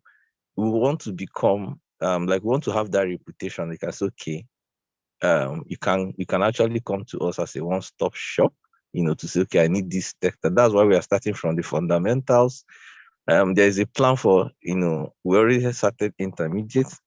There's a plan for advanced level. So it's like I said at the beginning, it's a marathon. It's not like a sprint. So I actually appreciate all those that have actually supported us so far. So the journey is just beginning. So that's how we have been able to sustain it. I don't know whether Anivia has anything to add. Thank you. Okay, thank you, Lawrence, and thank you, Amanda, for this opportunity. It's always about passion, really. Once you have the passion, there's no obstacle that you would not overcome. You have your eyes on the ball, you have your eyes on your goal. And Babatope really, that was an excellent one, right? He really stated it. In tech, you cannot succeed if you do not keep your eyes focused on the objective and always anticipate that there will be challenges. So what we do is we try to always turn the challenges to our advantage. So let me give you a good example. And this is one of the things that even becomes an advantage for us, Nigerians, Africans. We talk about the cost of doing things, right? For a Nigerian, right, being in Nigeria, things are hard. So what that does for most Nigerians is that we basically learn how to keep persevering, right? That is something that if you turn that attitude into tech, you will really become quite successful. The other advantage, as a Nigerian you would have is the fact that the way our economy is, if you can earn money, in a remote job, right, you can actually break in and you can even begin to earn just a little. Is a big improvement. I'm not even talking about what Baba Tokwe talked about in terms of how much you earn, per hour. If you go to Upwork or Freelancer, for example, right, just being able to get one of the little jobs there. So what I'm saying in essence is that what we look for are the opportunities, right? What gives us advantage? Yes, we have the disadvantage, things like power, things like connectivity, which Baba Tokpe just talked about that as well. Power connectivity is always a difficulty, a challenge for Nigerians. Even having laptops, there are a lot of people who have come into KodeCamp and they do not have laptops, right? It's difficult to get laptops. But I've also known people who were able to complete front-end track with a phone, right? These are, for me, amazing stories. Now imagine if such people have a laptop. So it's always, I see it as, being able to turn situations around.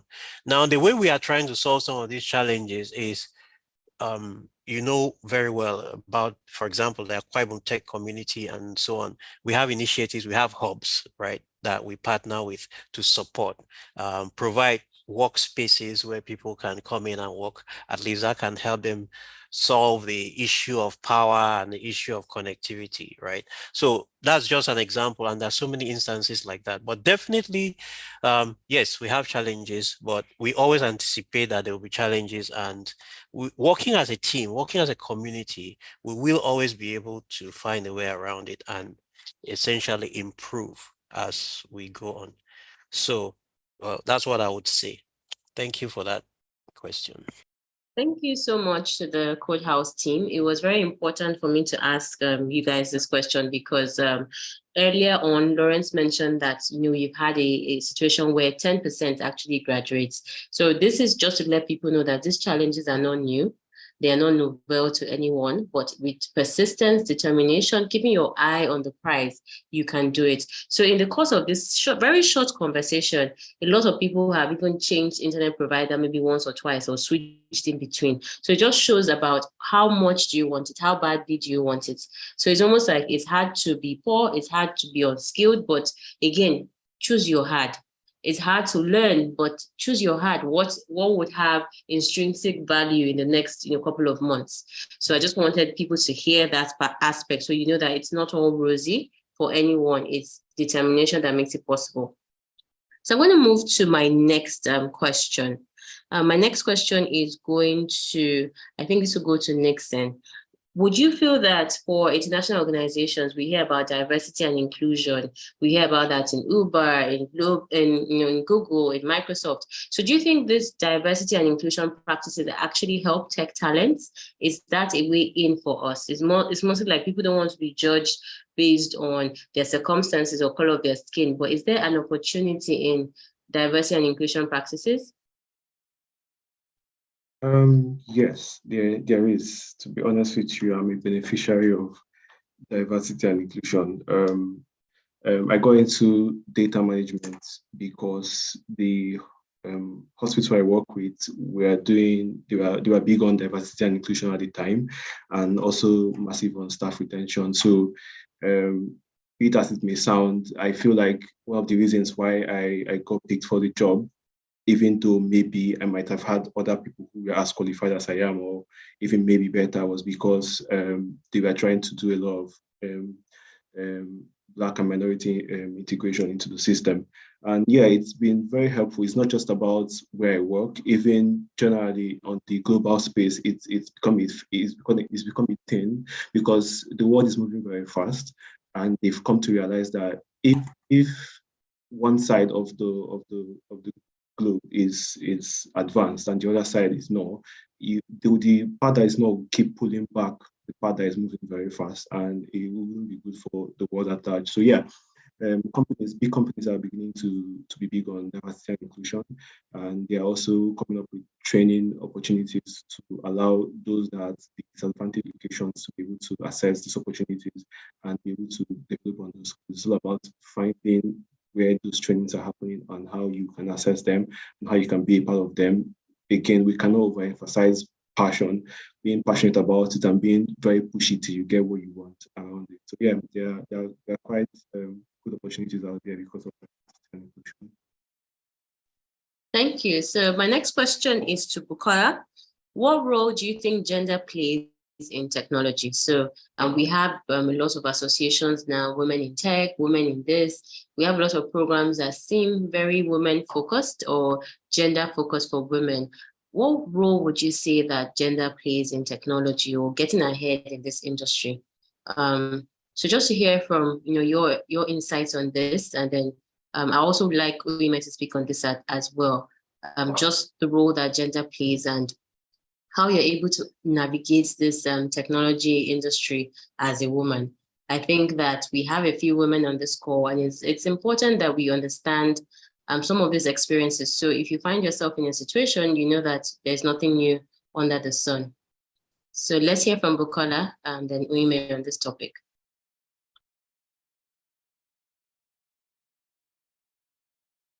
Okay, hi Amanda. I think I would narrate a couple of my experiences. One thing I would say first is for the women on the call, never be intimidated. You know it, you're smart, you can do it. One of the major problems I know that I've had, especially when dealing with the other gender, is that people just always assume because you're a woman, you may not be as techie or you shouldn't be as techie. But one thing I do know is I've always had to stand out. I've always had to stand out. And it has always worked for me. Always give my own perspective, regardless of wherever or whatever it is. No ideas are too dumb. No questions are too stupid to ask. Right. And I think if you go in with that mindset, nothing can be impossible.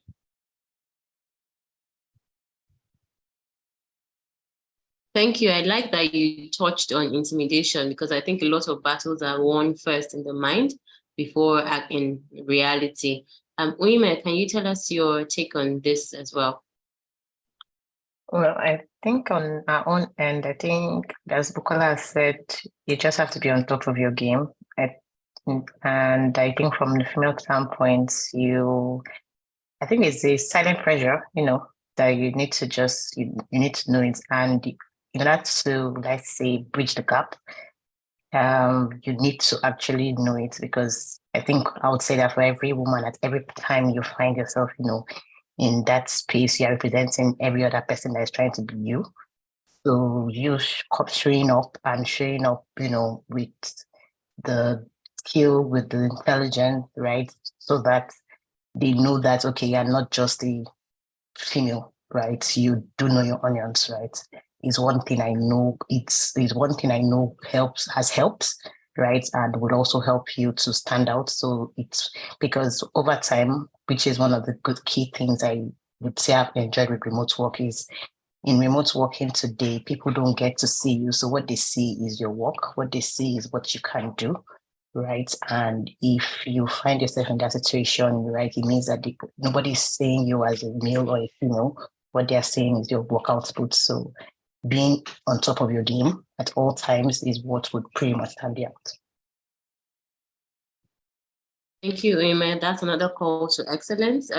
It's a bit unfortunate that for women, when you're a woman in a space, you're representing your whole gender. But I would like to encourage everyone here to break any negative female stereotype when it comes to work. Let no one think you're getting the easy way out of anything.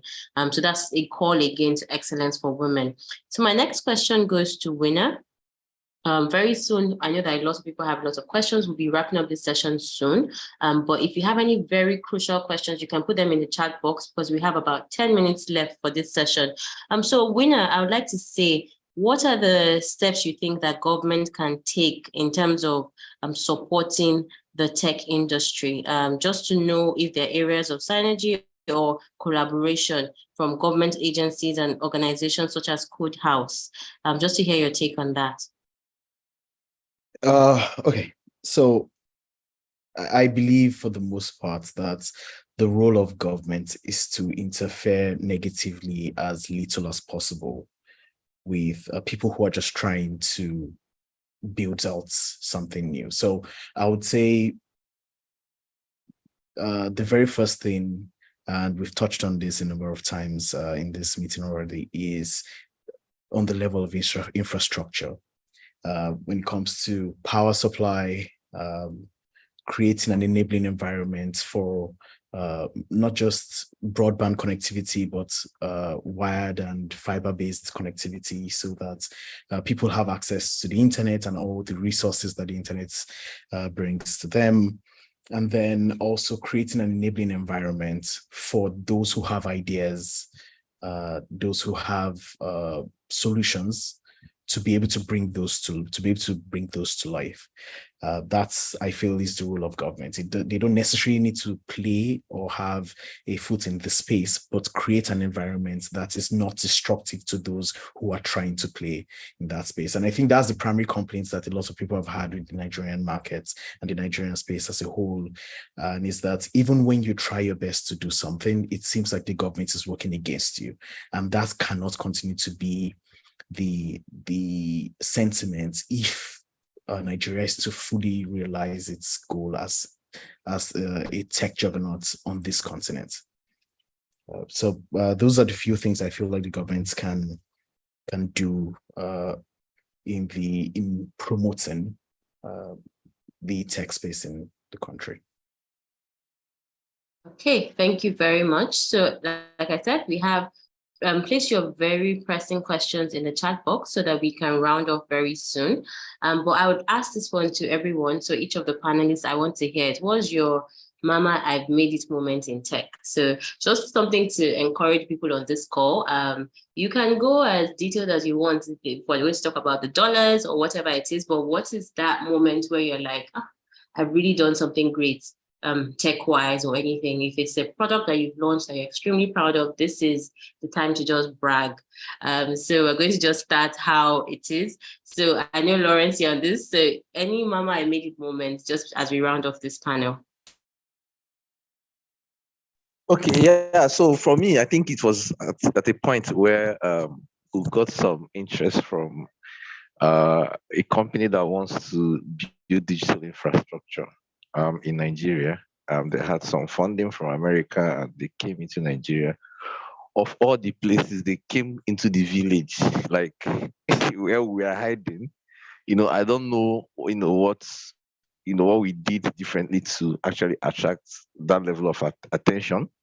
So I'm like, wow, is this thing happening for real? They visited sometime in 2020, so they came to us and like they like what we are doing and all that. So for me, I think it's a singular I think that's it for me. I can't think of. I was kind of fulfilled. It gives you that validation that you are doing something right. Sometimes you doubt yourself. There's that imposter syndrome that normally. Are you sure you even know what you are doing? It's as if there was no light at the end of the tunnel. You just keep working, but just getting that attention, then coming down and say, okay, we need your guys to be, moved to our project and all that. So just finding us worthy to handle that project. For me, it's some of, I think the second one is KodeCamp as well. Like we wanted to try with 200. All of a sudden we had like 3,000. I say, how are we going to handle this? So yeah, I think that's it from me now. Yeah. I'm very excited to hear that. So, Anibet, what's your own moment very fulfilling moment for you? Uh, there have been many moments, right? Yeah, the first one was just KodeCamp 1. It just like came out of the blue. Yes, we talked about it for a while. We planned it, and then it kind of, the planning started in 2019, just before COVID, and then COVID came in 2020, and we couldn't do it. So then 2021, an opportunity just came up, and that really came with most of, like Lauren just said, most of the people from HNG internship 9. So suddenly we had the workspace full, and we really had to put in a lot of time. It was a bit chaotic at the beginning, but we've kind of mastered that. So for me, one of the big moments for me right now is the fact that I can see. I think for me, one of the biggest moments was seeing a couple of KodeCamp finalists getting jobs. That for me was the it moment. And I am seeing more of it, happening now. And I'm actually hoping that it will get to a point where a lot of people come back and be testimonials to others that I passed through KodeCamp and this is where I am today, right? For me, that's the it moment. Thank you. I'm very excited for this KodeCamp as well. I know that great things are coming. Bukola, what was your it moment, just the fulfilling moment in your tech journey? I think I've had quite a number, but I think I'll pick the first. I'm a money woman. I like money. So I think my first was while I was at InterSwitch. We were trying to raise funds for the agency banking product. And we were up against quite a number of people with the Bill and Melinda Gates Foundation program. And I spearheaded that. And when the money came through, it was a big one for us as at that time, right? And I don't think it's something I can ever forget. Thank you. I like when women talk about money because that's something that I know that we're not talking about it now, but in negotiations, I hope that Lawrence and Enibes will cover this when we're talking about global talent and then expansion, is that negotiating and money opportunities are things that are difficult for women especially, and we hope that we have mentors here that can guide in that regard, because it's not even about people wanting to pay women lower or higher. Sometimes it's women underpricing themselves. So we hope that there's also a bit of guidance in that going forward or going out there into the world. Okay, so Nixon, what was your mama I made it moment? Well, I'm still trying to tell I'm trying to make it, but I think one of the most exciting moments I've had doing what I do is basically seeing how what I do impacts like not just people's life, but even my local environment.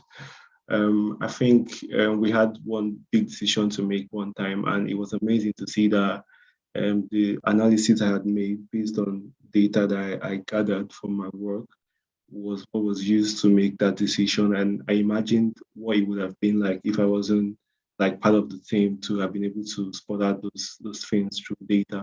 And yeah, it was quite an exciting one for me, getting the accolades, people telling me that, oh, you've done very well. We couldn't have figured this out if you were not here. It was quite an exciting thing for me. I never imagined myself in that sort of space. But yeah, the being able to see that I was able to make an impact was was a good one. Thank you. Babatope, what was your moment? I live it every day. So it's very interesting question. The moment I would say is in 3 years ago during the peak of COVID, I set up an objective to actually train 100 people Salesforce and get them into the Salesforce ecosystem. So we set that objective, 100 people, and today we've been able to train over 3,000 people the Salesforce platform, and about, would I say, 7% were able to get six-figure job.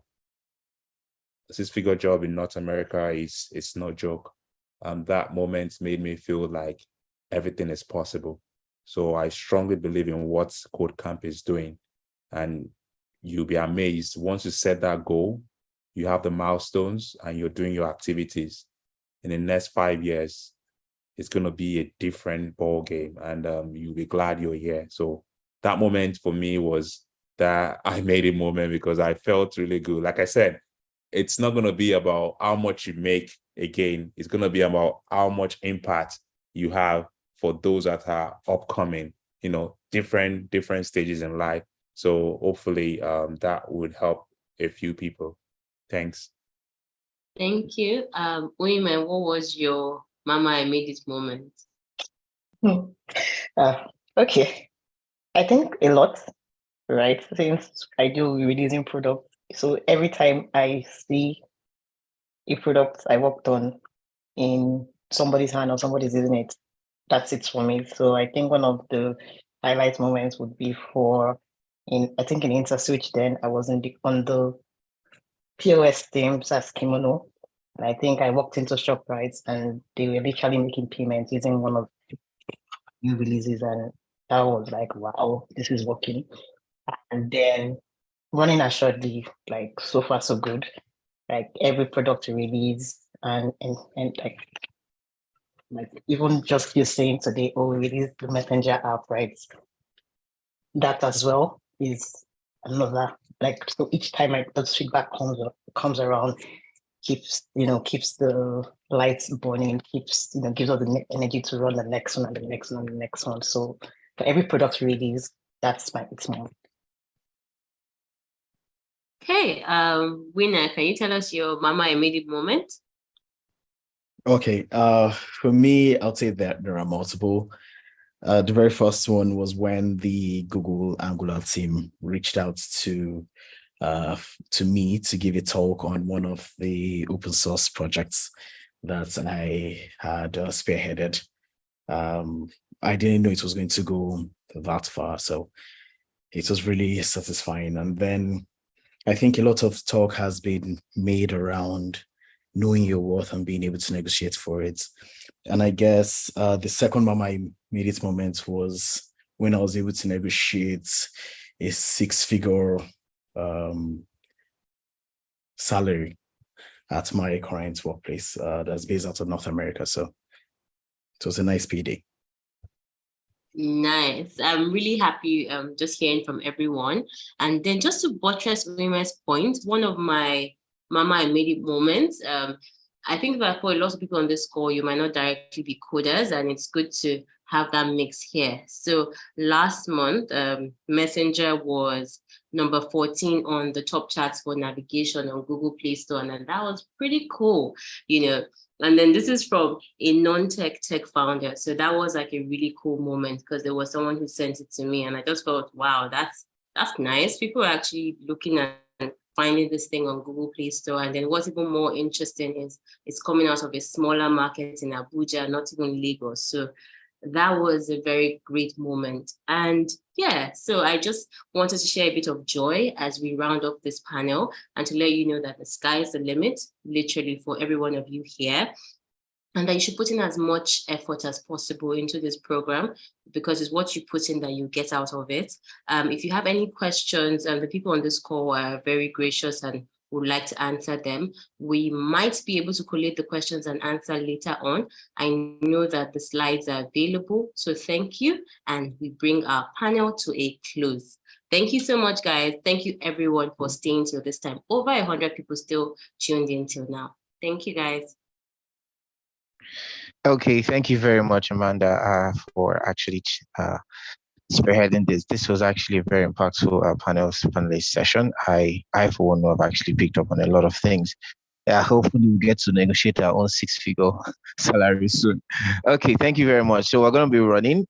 So just to, we talked about, testimonials. Yes, Engineer Nibet actually spoke about, certain persons who have come through KodeCamp, right, and gotten jobs and like. So we have a few persons who we would want to bring up. They are going to, I call them the KodeCamp alumni, right? So they're just going to be sharing a bit of their testimonials with us.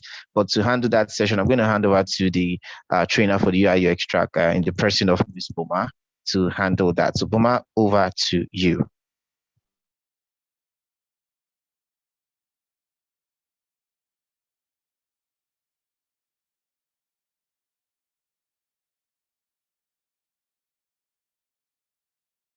Yeah, Boma, you there? Hello. Go ahead. Oh, okay. Hello, good evening, everybody. It's been a very interesting section. I've actually learned a lot. So it's now time for testimony. So I'm just going to call. We have so many testimonials from previous cohorts, but we've just selected few to come up to tell us what KodeCamp has done for them. If we decide to give you all the testimonies we have, we are not going to leave here today. So I'm going to call on Imole Bisolu. She's a full stack developer. So Imole, you can come up and tell us what KodeCamp has done for you so far. Good evening, everyone. I hope you can all hear me. Yes, Imole, we can hear you. Okay, yeah. KodeCamp has really, done a lot for me. Then when I studied computer engineering in school, but as we all know, Nigerian education system, we write codes on the board. We're not open to the sort of learning that this kind of bootcamp will give you. So everybody was just trying to get their hands on whichever training centers can help them.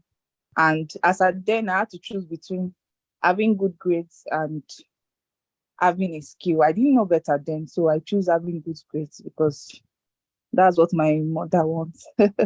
So leaving school and entering the market, it's like if you don't have a skill, you just end up being maybe an admin secretary or something that you shall collect maybe 50,000 naira and go. But that was when I got to know about KodeCamp, and I registered for HNG first, and it was like I was looking like a young girl that was lost on a beach in HNG. It was frustrating. And it was like KodeCamp just beckoned on me and said, come, I know you don't know what you want to do. You don't know what you're doing there. Just come, we'll show you the way. And that was how I entered.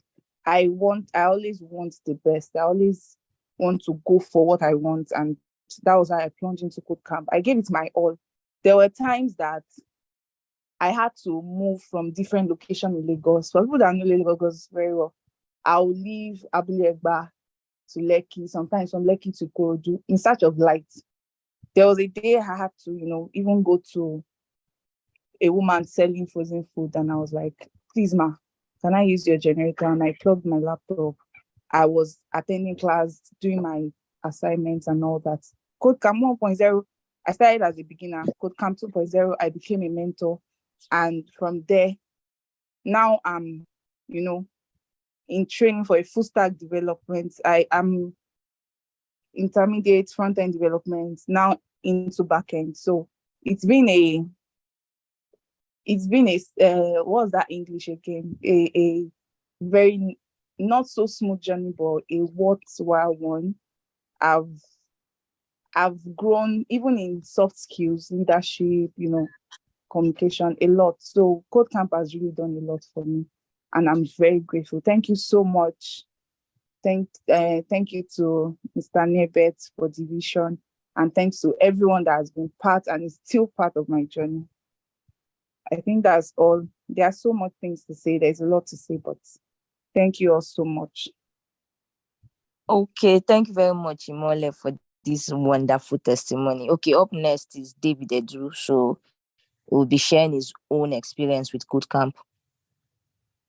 Hello, David, are you there? Yeah, I'm here. Good evening. Good evening, everyone. So for me, my background, basically, I studied mechanical engineering in school. Then after school, the whole tussle of trying to get a job, the whole ideal company job started, and it was wild goose chase because no jobs, and I was unemployed for over 2 years plus. Then I decided to embark on some research to know what kind of skills to involve in, right? To learn and upskill myself. So I started from data analysis. I started doing data analysis. Then from data analysis with digital bananas, and now use that to search for jobs again, and no jobs.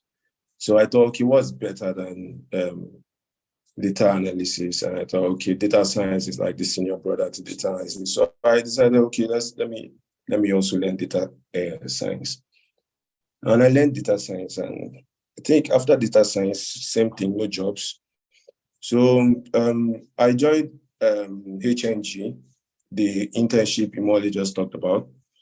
And I thought, okay, this was a place to learn, but unfortunately, it was not a place to learn. It was a place to test skill.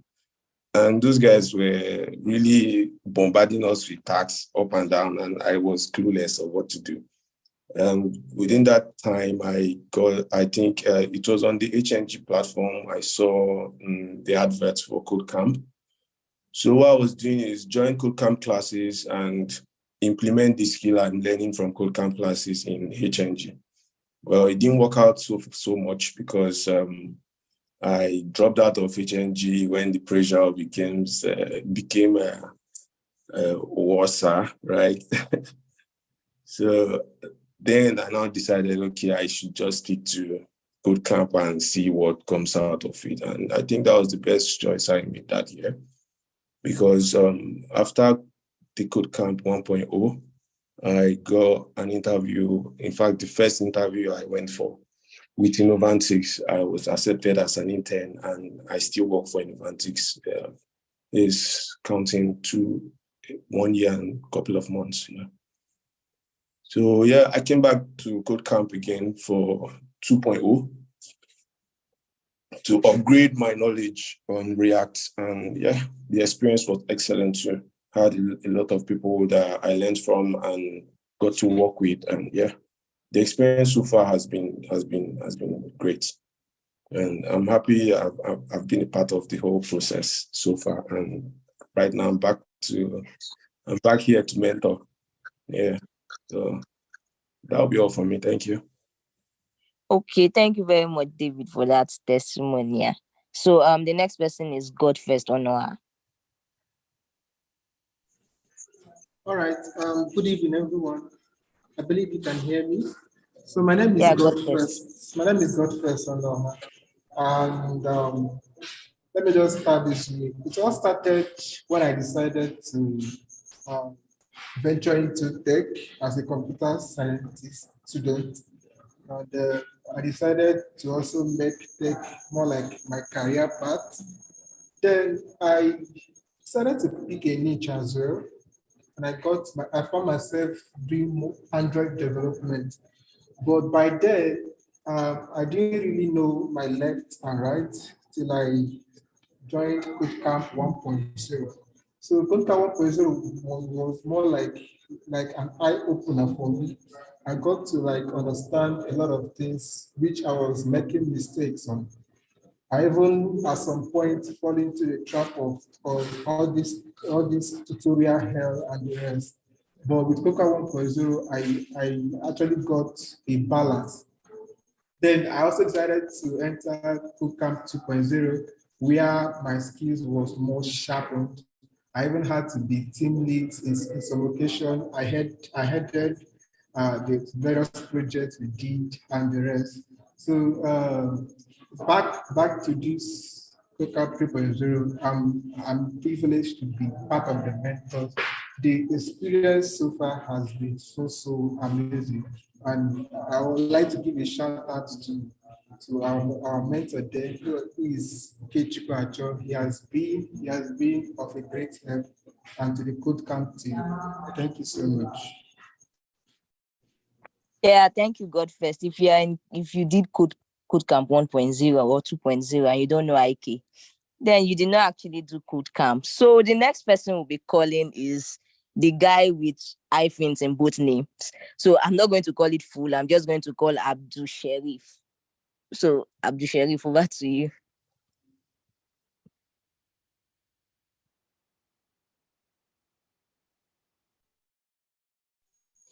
Okay. First thing first, my name is Abdurrahim. Good evening, everyone. I am a part-time DevOps engineer.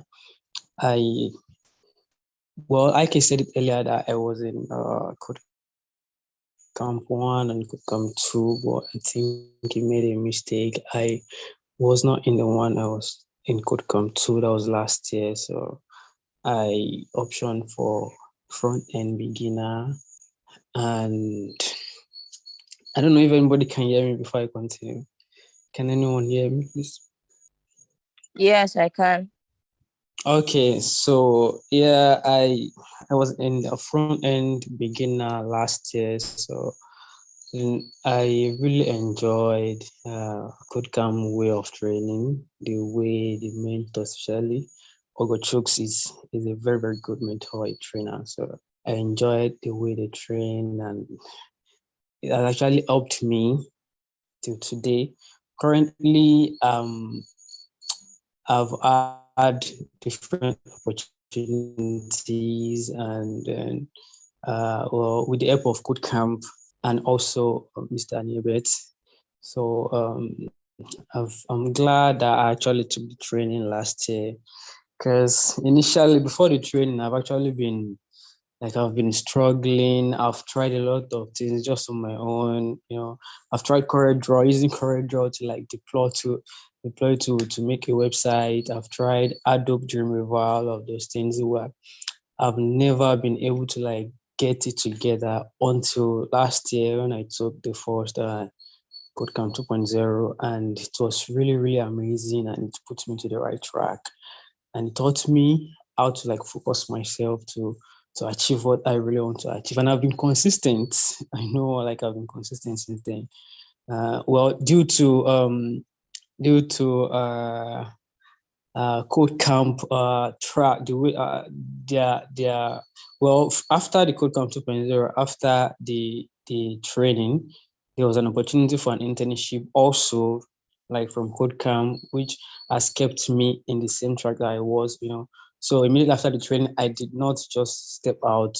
The fact that they set up an internship helps me again to continue on this particular track. And I'm not lazy also. I kept on pushing myself to make sure that I'm better and I get better in everything I'm doing. And this particular field I am. So I'm really glad I took the training last year. And currently I'm going to be training the front-end development for beginner in this in this particular KodeCamp 3.0. And I'm really happy. I'm happy looking at myself 2 years ago and then looking at myself now. There has been a very, very big difference. I know what I've achieved, the experiences I've had, and all of this just because of KodeCamp. So I really owe them a lot. I really owe KodeCamp a lot, and I'm ready to give all I have back to KodeCamp in this training, in the next cohort, and in every opportunity I have to give back to KodeCamp. So that's it. Thank you very much. Okay, thank you very much, Abdul. So, everybody, you've heard the testimonies from different people. One thing I'm going to tell you is there are no audio testimonies. Now, if you listen very well, you will notice something that is very common amongst everybody. I started from KodeCamp 1.0. Now I'm a mentor in KodeCamp 2.0, in KodeCamp 3.0. Now, the thing is, we all have our testimonies one way or the other. I personally, I also have my own testimony that I like sharing anywhere I go. Now, if there's one thing KodeCamp is always doing, is also giving people opportunity to be able to show themselves, to be able to sell their skills. I know that when I came into KodeCamp as a mentor in 1.0, I was not as skilled as I am now, but they gave me the opportunity. It's actually very rare seeing an organization that gives you the opportunity when you're just starting out in tech. Today, I've been opportune to get referrals several places. I've actually spoken in a boot camp before, and my number was taken from Access Bank. Like, they took my number.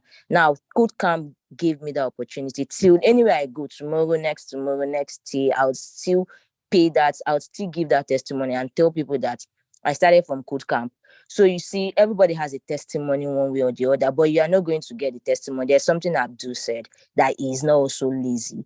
If you follow KodeCamp the way you're supposed to follow it, from the tax, doing the tax, you're promoted. After that, you do your internship. You'd also come up here to also give your own testimony in 4.0, 5.0. People would be happy that you'll be actually happy that you made a decision of joining KodeCamp. Thank you, everybody, for listening. This is my time. Ikes, over to you. Okay, yeah, thank you very much, Boma. It actually feels so good to hear these things, right? It feels so good to hear that KodeCamp has actually been impacting lives. I think that's the goal, and I'm sure wherever Engineer Bets is, he's actually smiling so hard. Him and Mr. Lawrence, right? I don't know if Cherish said this, but actually Cherish now works for Code House, right? All through the whole KodeCamp platform, right? He actually works with us now. Of course, if you're good, opportunities are there, right? But of course, I think Babatope said that, do you have the skill, right? Do you have the skill? So thank you very much for handling that. So I'm going to be handing over to Engineer Nibet Udor, right? Because for the next session, there are certain persons who have made this KodeCamp possible, who have supported us, right? And we just have to recognize them, right? So I'm just going to be handing over to Engineer Nibet to take that on. Engineer Nibet, over to you, sir. Okay, thank you, Ike. Thank you to all the KodeCamp alumni for beautiful testimonial. I hope this continues to be an inspiration to others. In this, when you people meet, KodeCamp, when you start getting to stage 1, stage 2, you people need inspiration. So when you hit task, remember Abdul Sheriff, remember Boma, remember David, remember God first, they will be your inspiration. Okay, yes, there are some people that we really want to thank. KodeCamp 1.0, 2.0, and 3.0, people who have silently, quietly, in the background, continue to support KodeCamp and made it possible. And we want to recognize them today. So Ike, if you don't mind, we have certificates for them. There are soft, digital format, but we will send hard copies out, or maybe at least send copies out. So Ike, can you project these certificates in the sequence? Yes, so the first person we want to appreciate, one of the pioneer sponsors and supporters of KodeCamp, engineer, we'll call him engineer, Mr. Patrick Udo. Thank you very much, Patrick. He supported KodeCamp 1.0. Patrick, if you are here, we'd like to just hear 1 or 2 words from you before we move on. Patrick just posted. Yeah, go ahead, Patrick. I don't know if you can hear me. Thank you, Engineer Nia, but I wasn't expecting this. But I appreciate the gesture, and it's very encouraging to just hear from the folks that we're directly beneficiaries of some of the donation. I always believed in you as a person. I believed in the ideals. I believed in the idea of the KodeCamp. So when you pitched it to me, it made a lot of sense. Um, I've invested in Nigeria quite a bit. Lost a lot of money there, but this is one investment that I'm very grateful just to see that, real human beings have been impacted and continue to be. So any opportunity to continue providing support, whether it's financial, whether it's information, um, always willing to I'll always be there for KodeCamp. And that's one thing I really want to encourage, especially for I had a few of the speakers. Well done. I think you guys really spoke to the heart. But one thing I really like to encourage is that some of us have had the opportunity of having some valuable information that would benefit some others. Let's not be afraid to share because information is, probably the most important assets that you can ever have. So well done. And those that have benefited, God hopefully will lead you to a position where you would also be of help to others. Pass it along, and let's continue to grow the community. Thank you, everyone. Thank you, Patrick. So for your information, Patrick is based in Canada, and if you check the chat, he just posted something, and he's just made a very good point about, well, we talked about networking. So this is a network, people who can lead you and help you connect to opportunities. But remember, of course, you have to have the skill. Thank you, Patrick. The next person on the list is Anselm Bunugafo. So Anselm, Patrick and Anselm are really like my really close friends for a long time. Anselm, are you here? You also supported KodeCamp 1.0. By the way, Anselm is a software engineer. He works out of Finland. He's one of the first people that learned programming from me, and he's highly skilled now. So maybe if he's on this call, but if he's not, I'm sure he will also be able to help a lot of you young guys who may be looking for mentors, especially in the software industry, especially internationally. Okay, so thank you, Anselm. The next person, Chinonso. Yes, Chinonso Amechi. Nonso. Is Nonso here?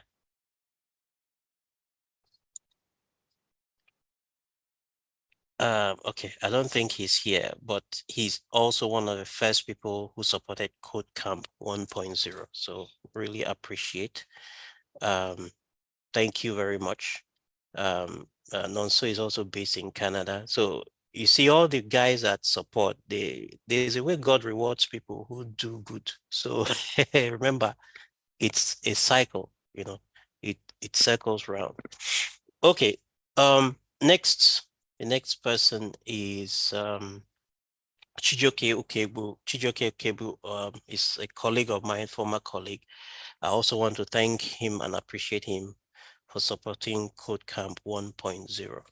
I don't think he's on this call either. Okay, next person. Next person is Somto Mezio Okoye. I think Somto was here earlier on. Okay, still here. Engineer Somto, please say a word. Thank you very much. Somto has supported both KodeCamp 1.0 and 2.0, and he has a wealth of experience in tech, in oil and gas, in a whole lot of things. So, yes. Good evening, everyone. First of all, I would like to thank the Codehouse team. It's really not easy to put this kind of program together and to consistently do it. It's it's a challenge. The amount of people they have to work with, the amount of work they have to do, it's amazing and difficult, really. So when you see people who do difficult things, you really have to appreciate their effort. And then I would like to encourage the cohorts of this set. Anibet mentioned in opening remark the number of people who register versus those who eventually graduate. It's really a rigorous program, and I know some people when they register, they're trying to see what they like. They may not have the mind to go all the way. You've heard from people who have graduated from the program and the value you get from the program. So I would like to also see that the percentage of those that graduate, increases significantly compared to the registration. And so I'm really, would like to encourage you. It's going to be tough. Anything you're doing virtually, even physically, is tough. But you have to see this as a test to yourself, a test of your resilience, a test of your ability to see things through. Because on a personal level, when you start something like this and you don't complete it, it really haunts you down the line. So don't add this to those things that you look back and say, I wasn't able to complete. I wish you all the best. And I wish that at the end of the program, when we come for the closing ceremony, which is usually had, we will hear that all of you who are here this night were able to make it through the program. Thank you once again, Anibet and his team, and wishing you guys a very successful program this year. Thank you. Thank you, Somto. Thank you. Appreciate it. The next person, Inyeba Siekbo. I don't know if he's on this call, but again, we appreciate him supporting KodeCamp 2.0. We really thank you. Thanks. Yeah, let's go on to the next one.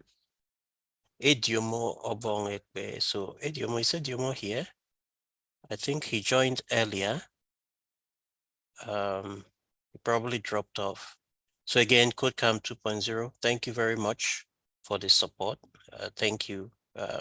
We really appreciate. Next person, Joseph Okon. I think Joseph joined also earlier on. Joseph is still here. So Joseph, thank you very much for your support for KodeCamp 2.0. Do you have anything to say to us or to share? Oh, okay. So, although I didn't expect this, just like some others said, but I really appreciate the fact that enabled even very long time ago thought about giving back to his community and helping others to grow, especially in the tech ecosystem. So it wasn't a big issue about supporting it, and I think I'll continue to support it and make referral to others so that they too can be impacted. And I appreciate what you are doing. When I first heard about it, I wasn't sure where it was going, but I was confident it was leading to somewhere good. But having paid attention to where you are right now through the testimonies and the presentations today, I am really proud that we took the decision then to support this. And we look forward to seeing more of such in the future. Thank you very much. We appreciate you and your team. Thank you, Joe. Thank you. Yeah, so Joe is another person that with a lot of experience in tech, specialized tech, control systems and all of that. Thank you, Joe. The next person is Lekon Adiaga. I don't know if Lekon is here. Is Lekon here? I know he joined earlier on. Yeah, he's probably dropped off. So Lekon, really superb support to KodeCamp 3.2.0, sorry. We really appreciate. Thank you, thank you, thank you, Lekon. The next person, yeah, Maruf Ismail. Again, another of those people who continue to support KodeCamp 2.0 in this case. Thank you very much. I don't think he's on this call, but I really appreciate KodeCamp appreciates you. Thank you, and we hope to see more of you, and also we'll continue to support as you have been doing. So I think that is all we have, right? Ike, do we have any other person? Yeah, so No, that's all. yeah, these are the people who supported KodeCamp 1.0 and 2.0. Earlier on in my opening, I mentioned that 3.0, yes, we also have people who are, ready to support. We'll mention these people's names during the closing ceremony. We continue to thank and appreciate all the support. We do need to keep it going because KodeCamp needs to keep going. We've already seen the impact, and we need to continue to have this impact even, at a larger scale. So thanks to all of you. Back to you, Ike. Okay, thank you very much, Engineer Nebet. So yes, we actually have come to the end. So just do a very quick roundup and we are done.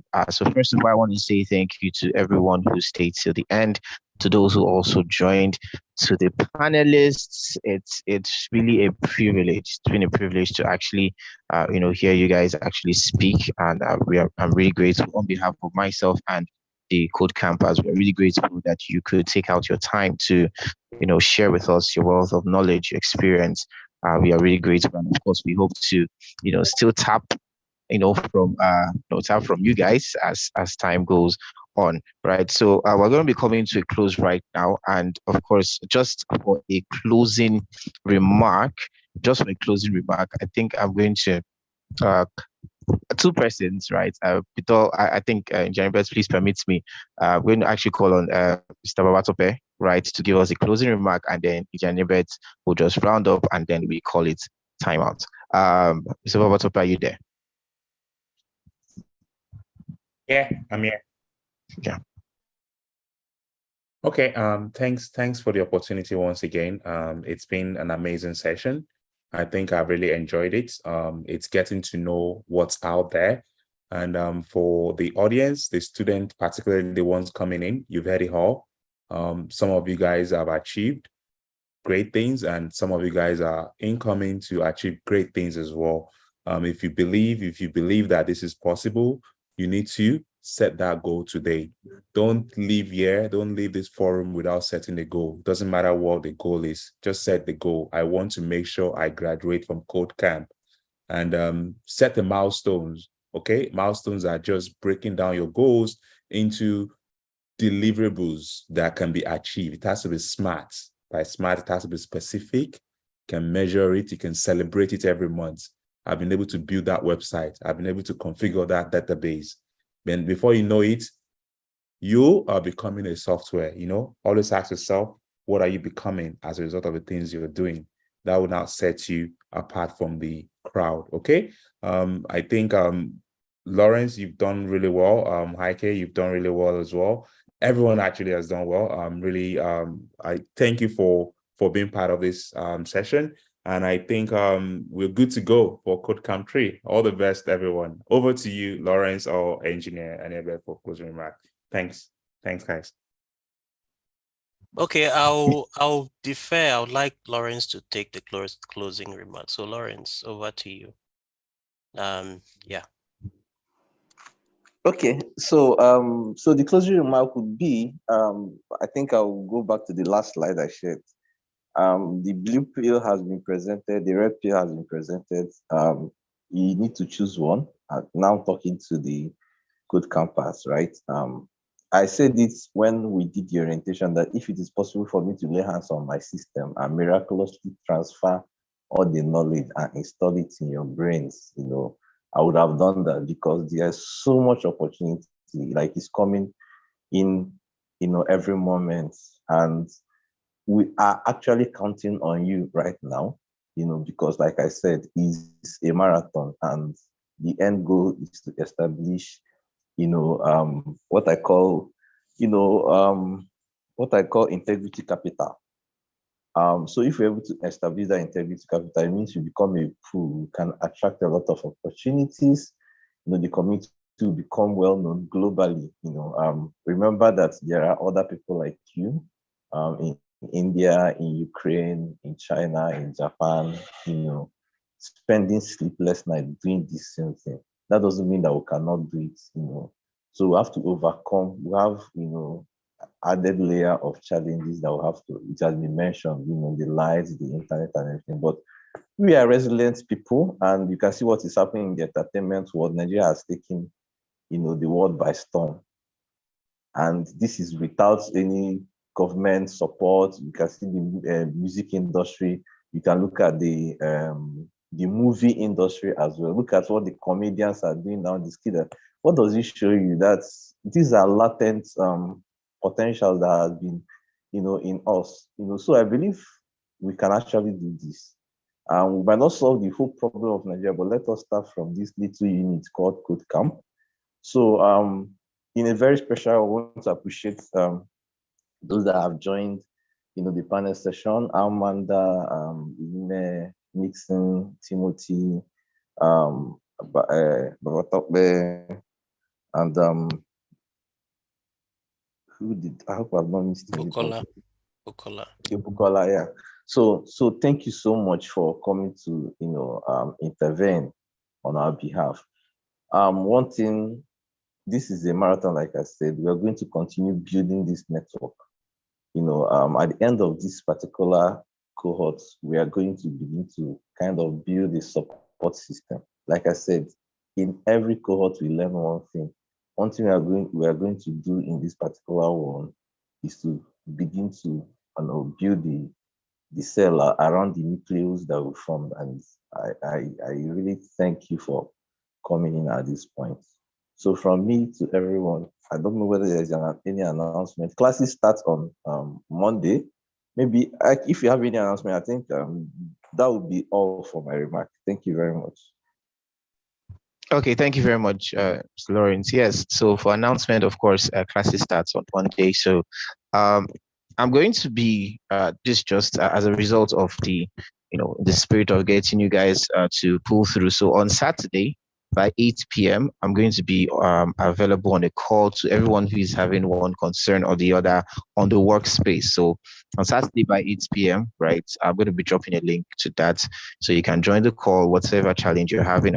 We'll do well to actually sort that out so that by Monday you are ready for classes. So Saturday 8 p.m. take note of that. I'm going to drop the meeting link on the announcement channel on Discord. But if you've done your grid task, don't worry yourself. You'll see yourself in the right channel before the end of today. Thank you very much to everyone who attended. And from me and from the KodeCamp team, it is have a wonderful night and a wonderful weekend. Thank you very much.